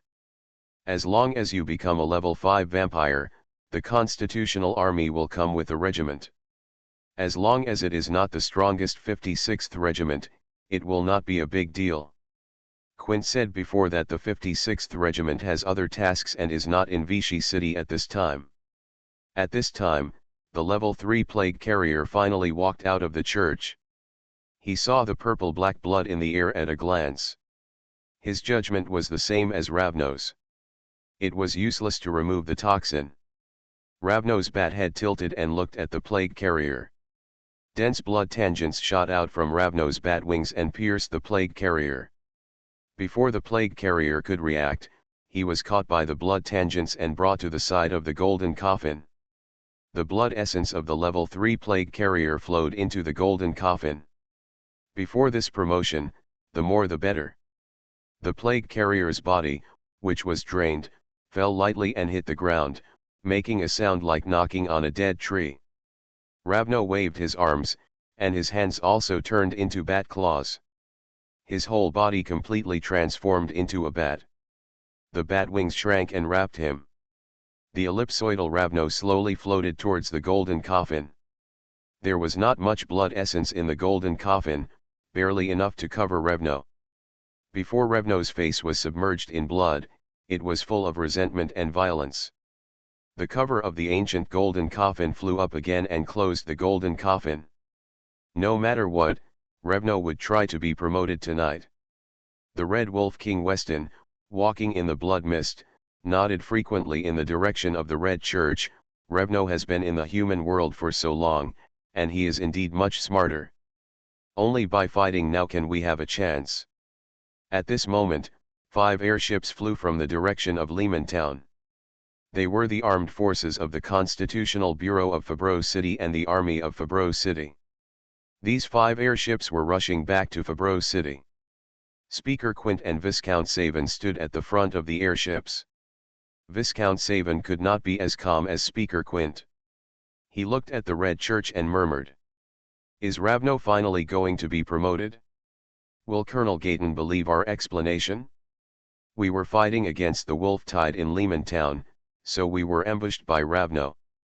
Speaker Quint did not reply. His dark pupils flickered, indicating that he was constantly calculating in his mind. It doesn't matter whether the excuse is true or not. Most of the time, as long as an excuse is given, others can only accept it, no matter how absurd the excuse seems. Ravno's sleep will inevitably be interrupted, so his promotion is incomplete, which is exactly what we need. It's just a pity for the Dordo district, that Scorpio wizard, it's a bit of a hindrance. Weird Star Witch. Author, White Silver Black Iron. Chapter 219. In the blood mist, blood servants walked out of the house one by one. They heard the call of the senior blood clan. Some kind of ultrasonic wave that Rudolph could not hear commanded all the blood servants to stop the enemy who had just appeared. Rudolph did not dare to land at all. He could only fly quickly in the air. He tried it. As long as he approached the ground, all the blood servants would rush up and want to tear him apart. Not being able to fly close to the ground meant that he was completely exposed to the blood clan's vision. There was no room for him to move and dodge. He could only move forward in a straight line and fly out of the blood mist. Behind Rudolph, dozens of blood clans chased him like crazy.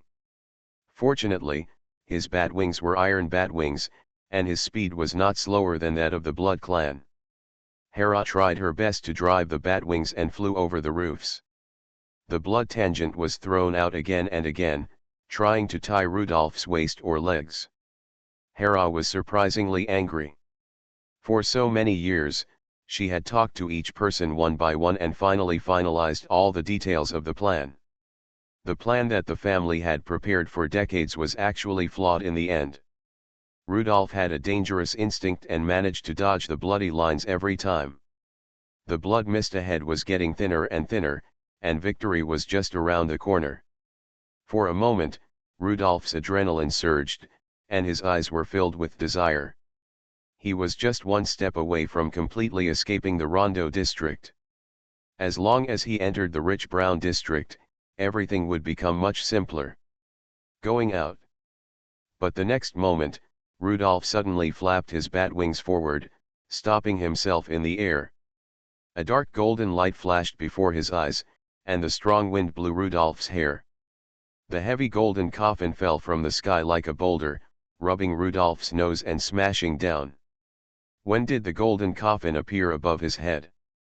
There was a loud bang on the ground, and half of the golden coffin was stuck in the street. The splashing stones hit Rudolph, and Rudolph was startled with a fine cold sweat on his head, and was almost killed by the golden coffin. Sure enough, killing and arson will bring you a golden belt, while repairing bridges and roads will bring you no bones. This merit is not so easy to get.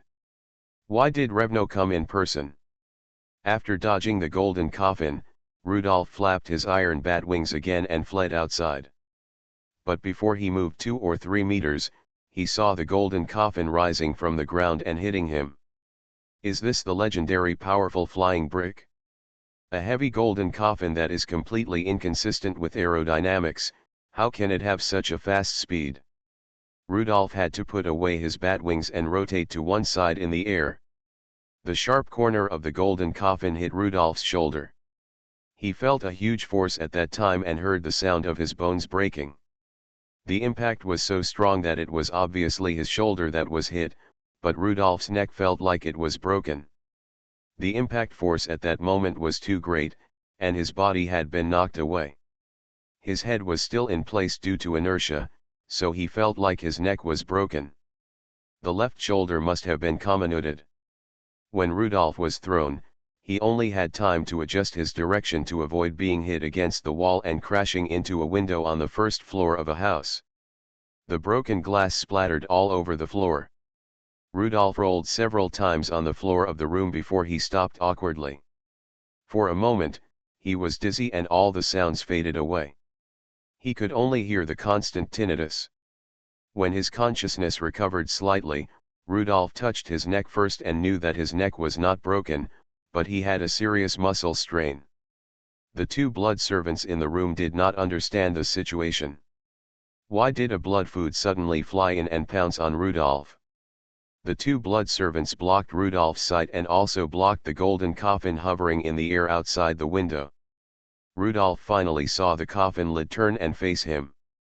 He knew that Ravno must be looking at him. As for such a big hatred?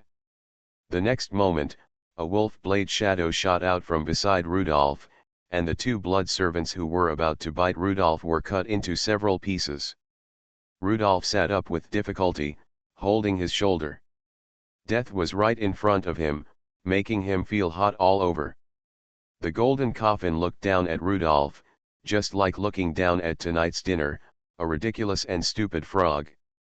Rudolph saw Hera rushing here with the Blood Clan from other windows, and the golden coffin slowly turned and aimed the bottom at himself. He could imagine the next scene. The golden coffin would smash himself and the house into the ground like a cannonball. Am I going to die? If I travel through time again, I will no longer be a good person. At this moment, Rudolph saw silver fireworks in the night sky. Outside the blood mist, an airship appeared over the city of Fabreau, and a rocket was fired from the airship. This rocket was so fast that it shot straight at the golden coffin. The rocket hit the golden coffin, then exploded in the sky, blooming like fireworks. Rudolph saw the fireworks around the golden coffin before it fell, and his heart trembled. Is this a white phosphorus bomb? The silver beam of light with a scorching temperature dispersed the blood mist around it and illuminated Rudolph's vision.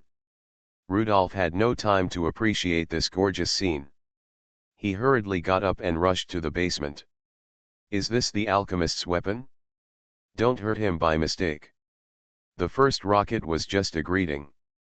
Dozens of rockets came whizzing and bombarded the golden coffin and the surrounding vampires. The white phosphorus bomb exploded in the air like fireworks. One white phosphorus bomb could cover a large area. Several white phosphorus bombs overlapped and filled the sky above the entire street like plump chrysanthemums. The burning white phosphorus has a strong viscosity. Once attached to the skin, it will continue to burn on the skin until it burns through the flesh and blood.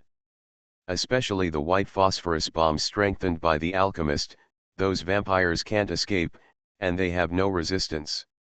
Just the first round of alchemical white phosphorus bombs wiped out the vampires chasing Rudolph. For a moment, the hunter became the prey. Hera thought she was going to die. Burning white phosphorus stuck to her bat wings. Her head darkened. She didn't know when the golden coffin blocked her head, blocking most of the burning white phosphorus beams for her. If it weren't for the golden coffin, she and several level 3 vampires would be seriously injured if they didn't die. The lid of the golden coffin was covered with burning alchemical white phosphorus, making the golden coffin look like a bunch of burning ghost fire. After the white phosphorus burns, it will also produce highly toxic phosphides. The vampires who survived under the protection of the golden coffin will quickly weaken in the smoke of highly toxic phosphides. The alchemist believes in fire suppression. The next round of alchemical white phosphorus bombs can kill all the vampires. The second multiple rocket launcher has already aimed at the target. The Silver Flame, the flagship of the strongest corps of the Constitutional Army of Vichy County, uses the alchemical white phosphorus bombs of the Level 5 Alchemist Scorching Gaten as its main combat force. On the airship, Claude was a little worried and hoped that Rudolph would hide well and not come out. Rudolph was very lucky. He was in the house when the white phosphorus bomb hit. If he was luckier, he might have survived. The second round of rockets came with a long tail flame, and more than a dozen rockets were aimed at the last few living vampires. The speed of the rockets was so fast, much faster than the flying speed of the vampires. The golden coffin might be fine, but the level 3 vampires would definitely die. At this moment, the lid of the golden coffin suddenly opened. This was the worst sleep for Ravno, the key sleep for promotion to level 5 vampires, which lasted only more than 10 minutes before being interrupted. But if he didn't come out, all his important blood descendants would die. Next, Ravno would definitely sleep for a long time. If there were no important blood descendants, all his plans would be for others. In the golden coffin, 2 arms pierced the blood pool and climbed the edge of the golden coffin, and then a person suddenly rushed out. The already full blood was spilled a lot by him. Ravno appeared in the night sky again, and the most eye-catching thing was that there were 2 pairs of bat wings behind him. Level 5 Blood Clan, 4-winged vampire, Ravno, who interrupted his sleep, howled silently at the night sky. Ultrasonic waves went straight into the sky, and 4 bat wings stretched out instantly. On the airship, Colonel Gaten raised his mouth and laughed at this half-promoted blood clan. Just when he was about to take action himself, he saw bloodlines appear on the edge of Ravno's bat wings, wrapping up several of his important blood descendants, and quickly fled to the horizon together with the closed golden coffin. Alchemical white phosphorus bombs exploded above the street, but failed to hit Ravno, who was determined to escape. The staff officer had prepared tracking bombs according to tactical regulations. Without Gaten's order, the tracking missile sprayed flames and shot at Ravno, who was fleeing far away. Just as Colonel Gaten was about to chase Ravno, he saw the airship of the Constitutional Army of Fabreau City issued a request for boarding. Colonel Gaten glanced at Deputy Speaker Abel and found that Deputy Speaker Abel did not express his opinion, so he signaled the staff officer to allow boarding. If Gaten was willing, Ravno would not be able to escape for long and would be killed by him. At this time in the basement, Rudolph heard that it was quiet outside.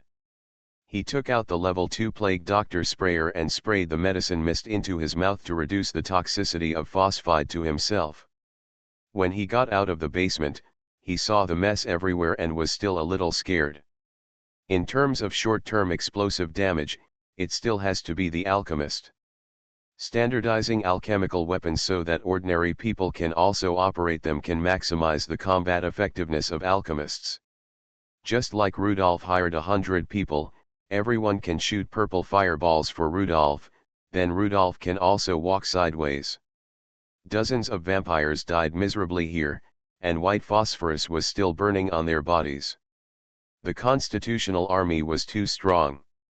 Rudolph rushed out of the dangerous area where blood mist and phosphide smoke mixed. After leaving here, he came to the river between Rondo District and Brown District. He looked up at the main airship and knew that Claude must be on the airship. After entering Blanca, Rudolph disappeared in the building complex. On the airship, Claude breathed a sigh of relief. In the end, it was Rudolph who stopped the spread of blood mist and saved the Dordo district on this night. Rudolph must not be allowed to die. At this time, the Dordo district was quiet. Many people stood on the street, looking at other places in Fabreau City at a loss. They knew nothing about what had just happened. If it weren't for Rudolph, the Dordo district would be full of blood servants, and bloodthirsty demons would occupy the minds of most people. Not long after, the airships that Speaker Quint and Viscount Savin were riding on approached, and the 2 airships met in the air. Speaker Quint, Viscount Savin and others also boarded the Silver Flame. Speaker Quint looked grim and serious, and walked towards the bridge. Viscount Savin followed behind with the sweat on his forehead. Even though he was now a level 4 knight, he was still very scared when he thought about what happened tonight. Viscount Savin had always thought that the Carolingian royal family were all soft eggs, so why did they agree to the constitutional reform of the Alchemist Association? To put it nicely, it is called constitutional monarchy, but in fact it is the royal nobles transferring power to the alchemy parliament. Only then did he understand that alchemists were all crazy people who would do anything to achieve their goals.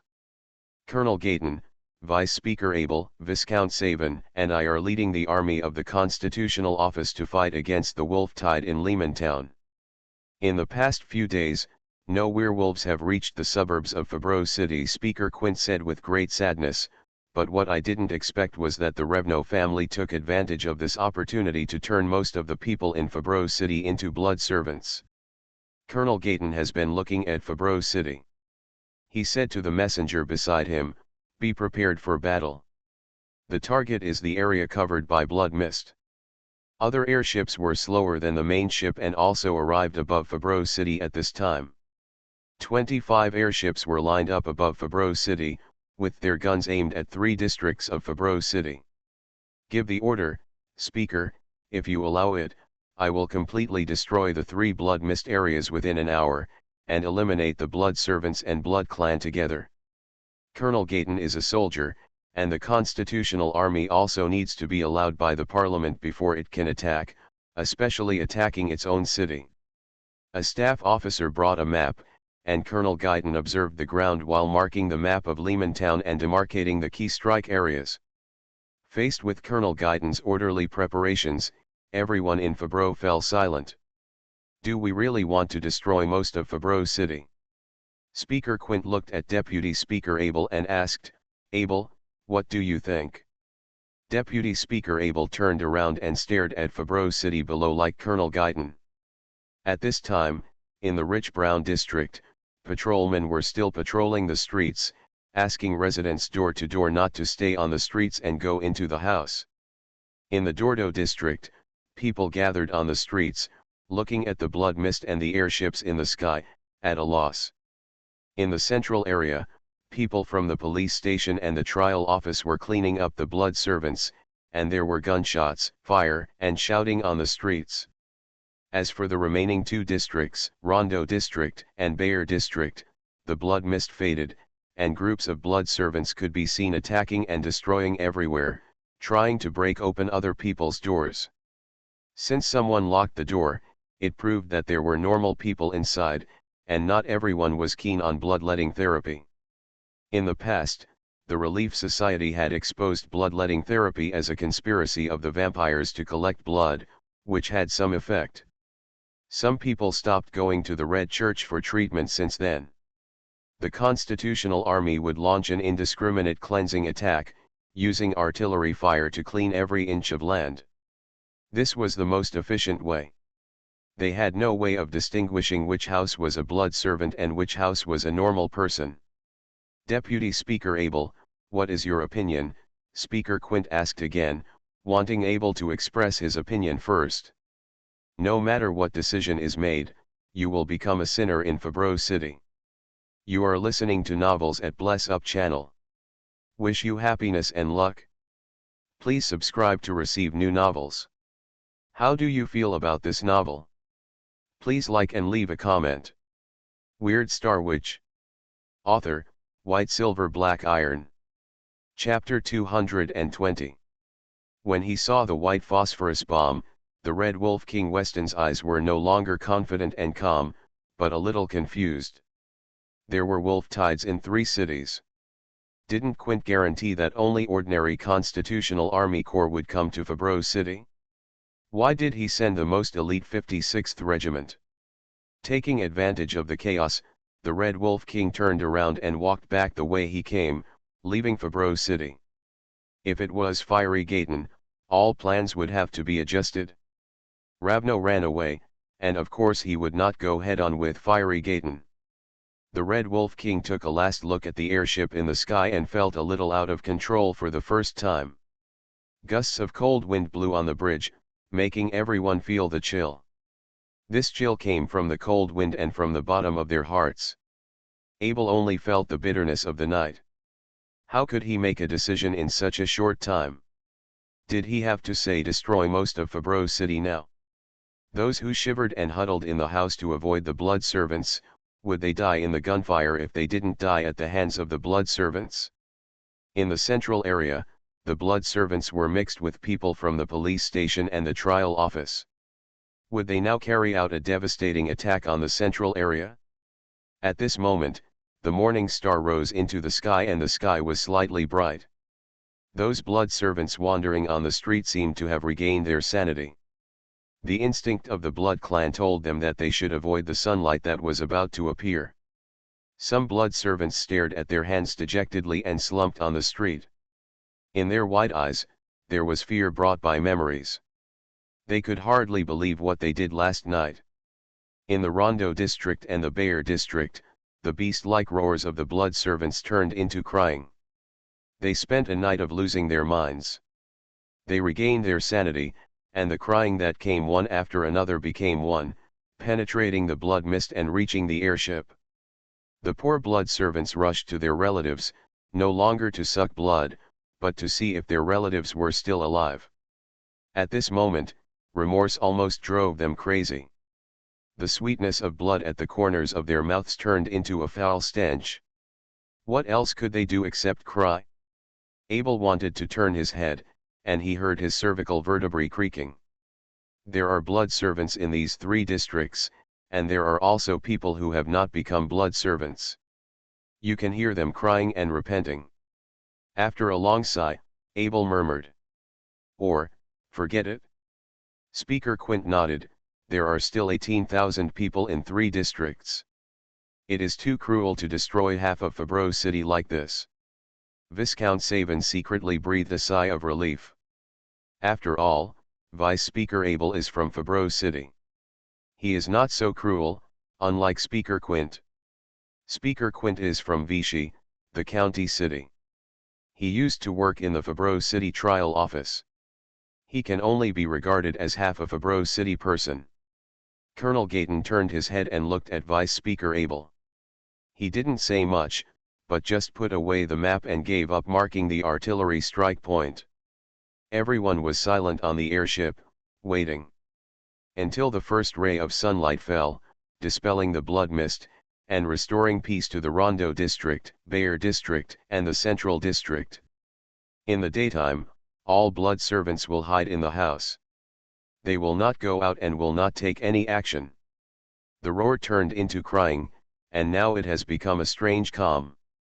The blood mist dissipated and there was no sound at all. I don't know how long it took.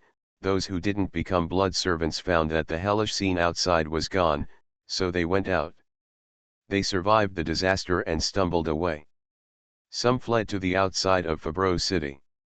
They didn't know if Fabreau City had become hell. Some fled to the central area, wanting to find the city hall and figure out what was going on. Some fled to the Dordo district and found that everything seemed normal in the Dordo district. Back to the normal neighborhood, they collapsed on the ground and cried.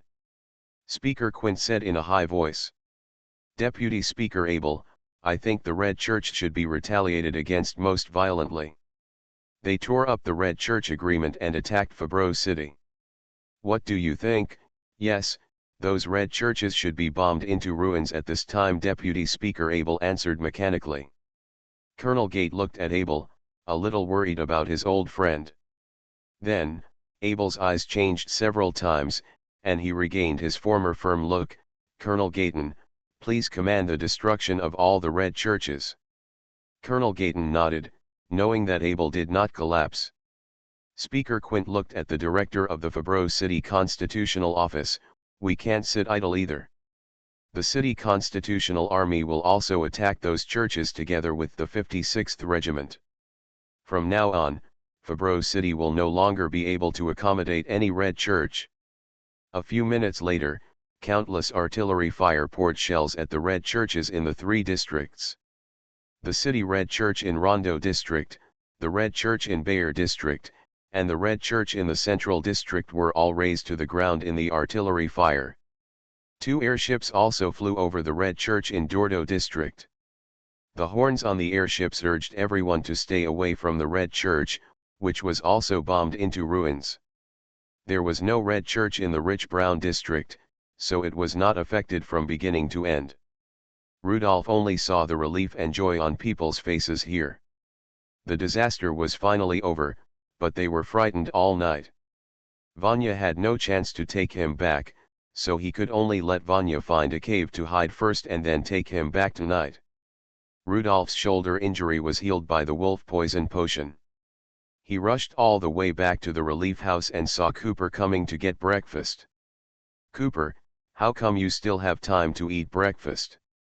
There will be a large number of bodies waiting to be buried soon, and the cemetery will be full." Cooper was in a bad mood. "That's why I came here for a meal. I have to know what happened. I think you must know something." "Cooper, you have to thank me. The people in Bayer District and Dordo District were buried in the South City Cemetery. I saved Dordo District and reduced your workload by half. Did you do that? Dordo District was not covered by blood mist. It doesn't seem like it, but it is true." In the relief house, Rudolph told Ivan and Cooper about what happened last night. Of course, he emphasized his courage and wisdom, and his tortuous experience of not sparing his life for justice. "Level 5 vampire, Ravno, so what? I showed him off in front of him, and he didn't even touch my hair in the end." Ivan looked at the blood stain on Rudolph's shoulder and felt that Rudolph was lying. Looking carefully, it didn't look like the blood of the blood servant, but more like Rudolph's shoulder was broken and his own blood flowed out.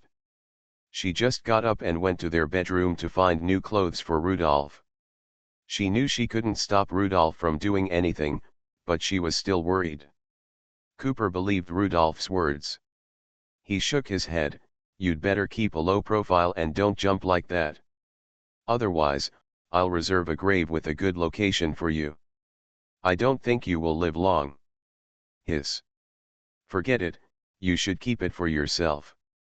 I'm very tough." After breakfast, a patrolman found the relief house. "Who is Mr. Rudolph?" "Deputy Director Claude asked you to go to the police station." Rudolph knew that it would not be easy next time. Soon, many forces in Fabreau City will face off, and everyone will expose their demands and goals. The 3-update experience card for a week is over. Let's see when I can gather up another wave of strength. It's so tiring to work part-time and write 6,000 words a day. Weird Star Witch. Author, White Silver Black Iron. Chapter 221. Rudolph put on his hat and left the almshouse. If Claude didn't come to him, he would also go to Claude and ask him what happened. On the streets of the Dordo district, people gathered in panic, wondering about last night's disaster, and words drifted into Rudolph's ears. The streets of Bayer district are full of dead people whose blood has been sucked everywhere. I heard that those people are crazy and won't even spare their own family and children. Tragedies one after another. That's a blood servant. I heard that the vampires in the Red Church broke some agreement and attacked the city of Fabreau. The Red Church has never hurt anyone in more than 200 years. Are they crazy? Where are the police station and the trial court? What were they doing last night? I heard that the central area was also attacked by the Red Church, and there were blood servants outside the police station and the judicial office.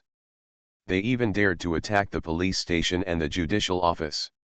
I heard that the Brown district, a wealthy area, is fine, nothing happened at all. That's for sure. All the rich people living there are from Fabreau City. How could anything happen to them? What do you think we have in Dordo district? Why are we okay? I don't know. It's really strange. Are there some hidden rich people living in our Dordo district?"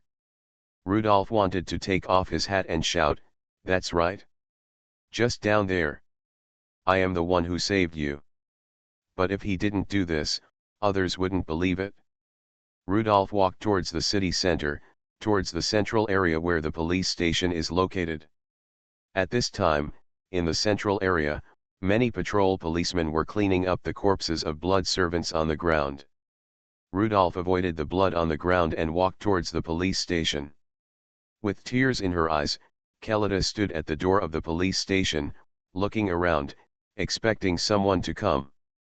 When Kelida saw Rodolfo, she could no longer control her tears. She grabbed Rudolph's arm. "Captain, Deputy Director Claude asked me to wait for you here, ugh." She burst into tears without finishing a sentence. She cried for a while before continuing, "Let me take you to the underground prison."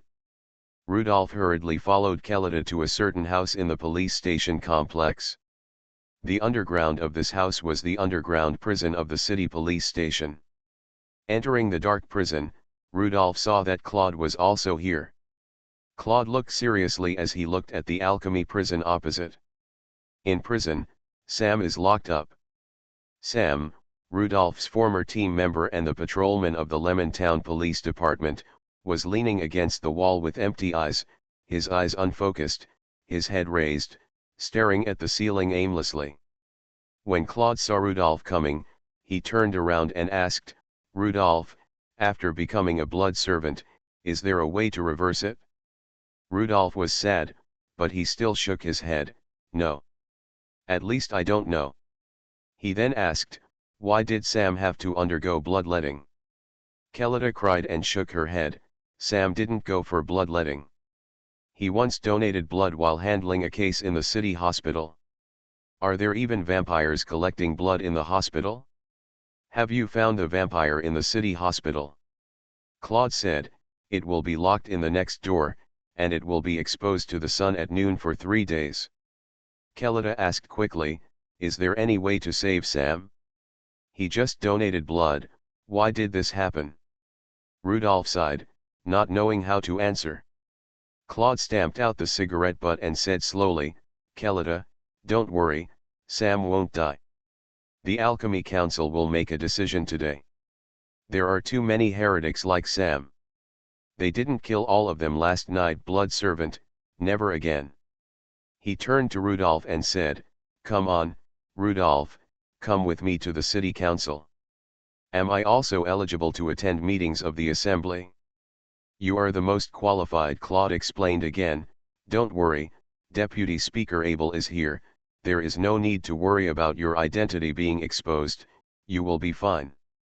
Claude gave Rudolph a police badge, which made Rudolph feel very familiar and that he was a member of the police department again. Upon closer inspection, it turned out to be the police badge of the senior police chief.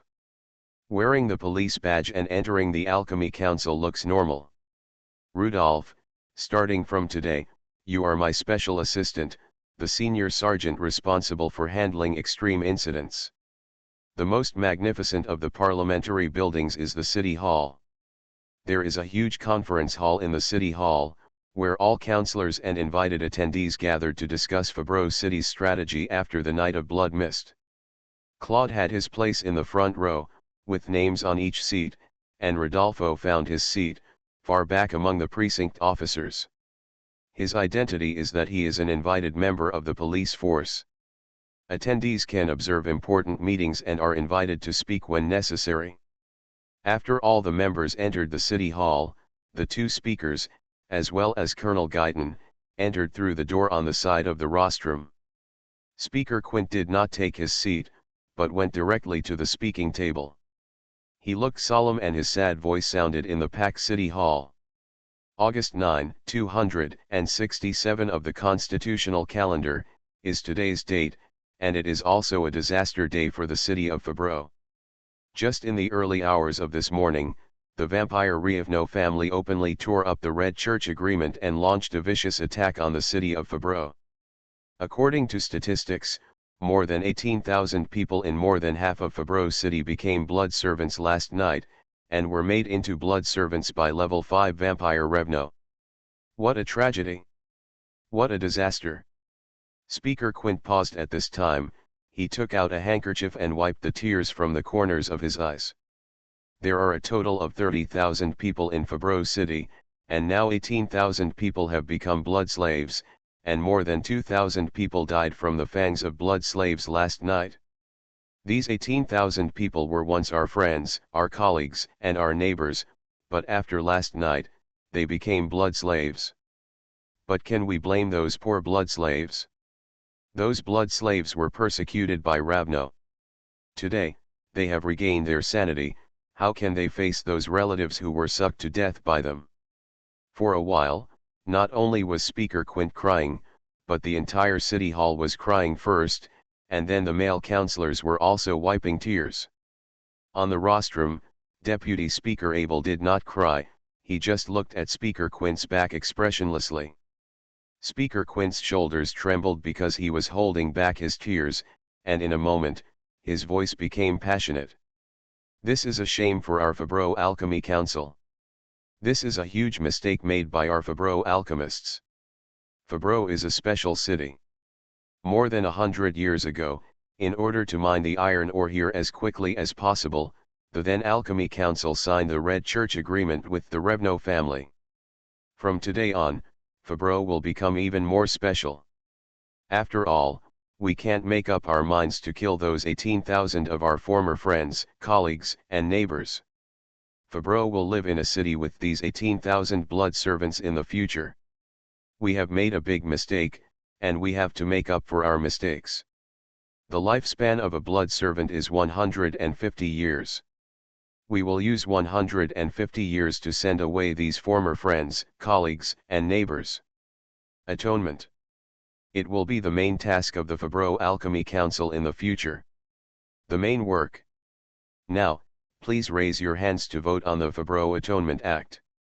Rudolph is not a member of parliament, so he doesn't need to raise his hands, but he spread his hands and quickly retracted them, feeling a little magical. He came to the parliament and heard this. Before the meeting, a copy of the Fabreau City Atonement Act was placed on each seat, and Rudolph opened it and took a look.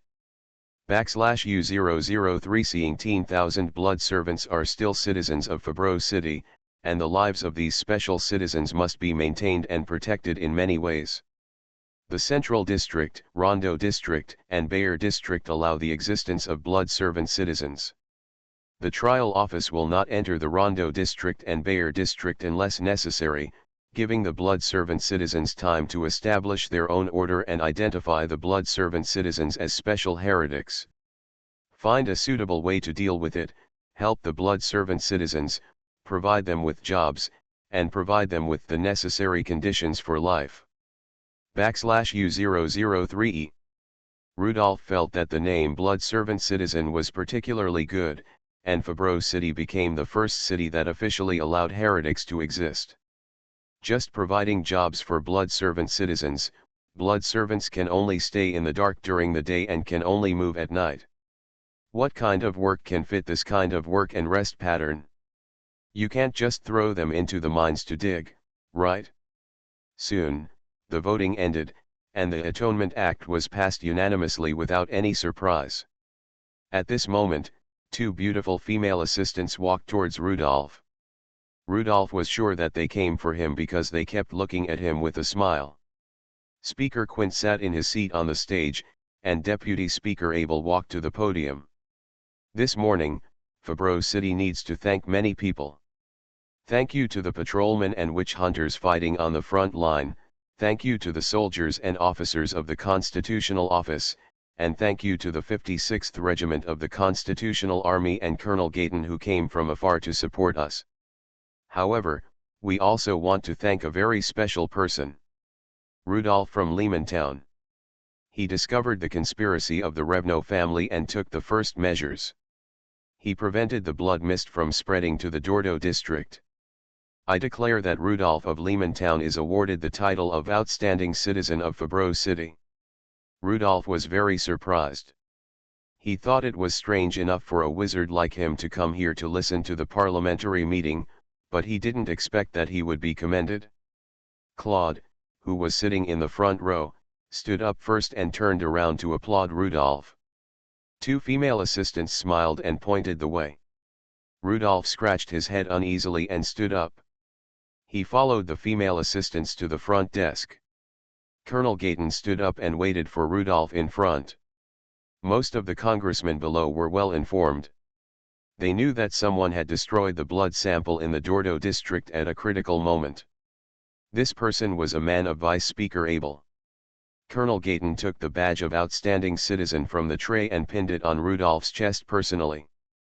On the rostrum, Speaker Quint smiled and applauded while squinting at Abel's capable man.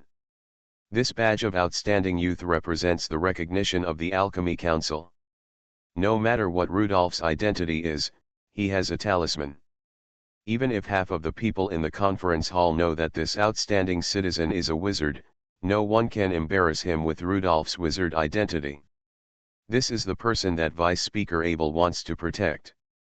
Since there are 18,000 blood servant citizens, it is not surprising to have one more wizard citizen. When Rudolph returned to his seat, he found Wayne sitting next to him and Larry sitting behind him. Wayne covered his mouth and whispered to Rudolph, "Rudolph, I have something to tell you. Please call me Distinguished Citizen Rudolph." Wayne felt that it was really not easy for this wizard to survive until now, but he still changed his words, "Distinguished Citizen Rudolph, I want to ask you to do me a favor." "What's the deal?" "Outstanding citizens are always so helpful. I would like to ask you to help me investigate the truth about the Blood Mist Night." Rudolph turned his head, looked at the cautious Wayne, then looked back at Larry, who looked serious, and said, "If I'm not mistaken, this is a private investigation that you make your own decisions, right? It's not a task of the judicial office, right?" Wayne admitted, "Yeah." Rudolph shook his head, "You fools who still have some sense of justice." Wayne didn't refute, his eyes were red and he was driven crazy by the recent events. He didn't know the reason for the strange behavior of the Judgment Bureau. The Judgment Bureau did not have a plan to thoroughly investigate the Night of Blood Mist, which made him even more painful. So Wayne wants to figure out what happened and who else besides the Revno family was involved in such a bloody event. There was a lot of resistance in this matter, and the only help Wayne could think of was the wizard Rudolph in front of him. Rudolph raised his chin and pointed at the podium. "Brother, you have taken a detour. Listen to me, rush to the rostrum now, point at Speaker Quint's nose, and ask him why he wants to turn Fabreau City into a hell on earth. What kind of investigation? Believe me, what you say is absolutely the truth. You're just guessing, I need evidence." Rudolph picked up the Redemption Act. "Wayne, do you think such a big thing as the Redemption Bill can be discussed in one morning? The city of Fabreau allows special heretics to exist. If no one from the county council pursues them in the future, it proves that there is definitely preparation for this matter. If there is a mastermind behind this, look at Deputy Speaker Abel's pale face. Does it look like him? Look at Speaker Quint's calm look in grief. Does it look like him to you? Instead of worrying about this now, it is better to first understand what they are going to do. Is the 18,000 blood servant citizens just to show the tolerance and kindness of the parliament?"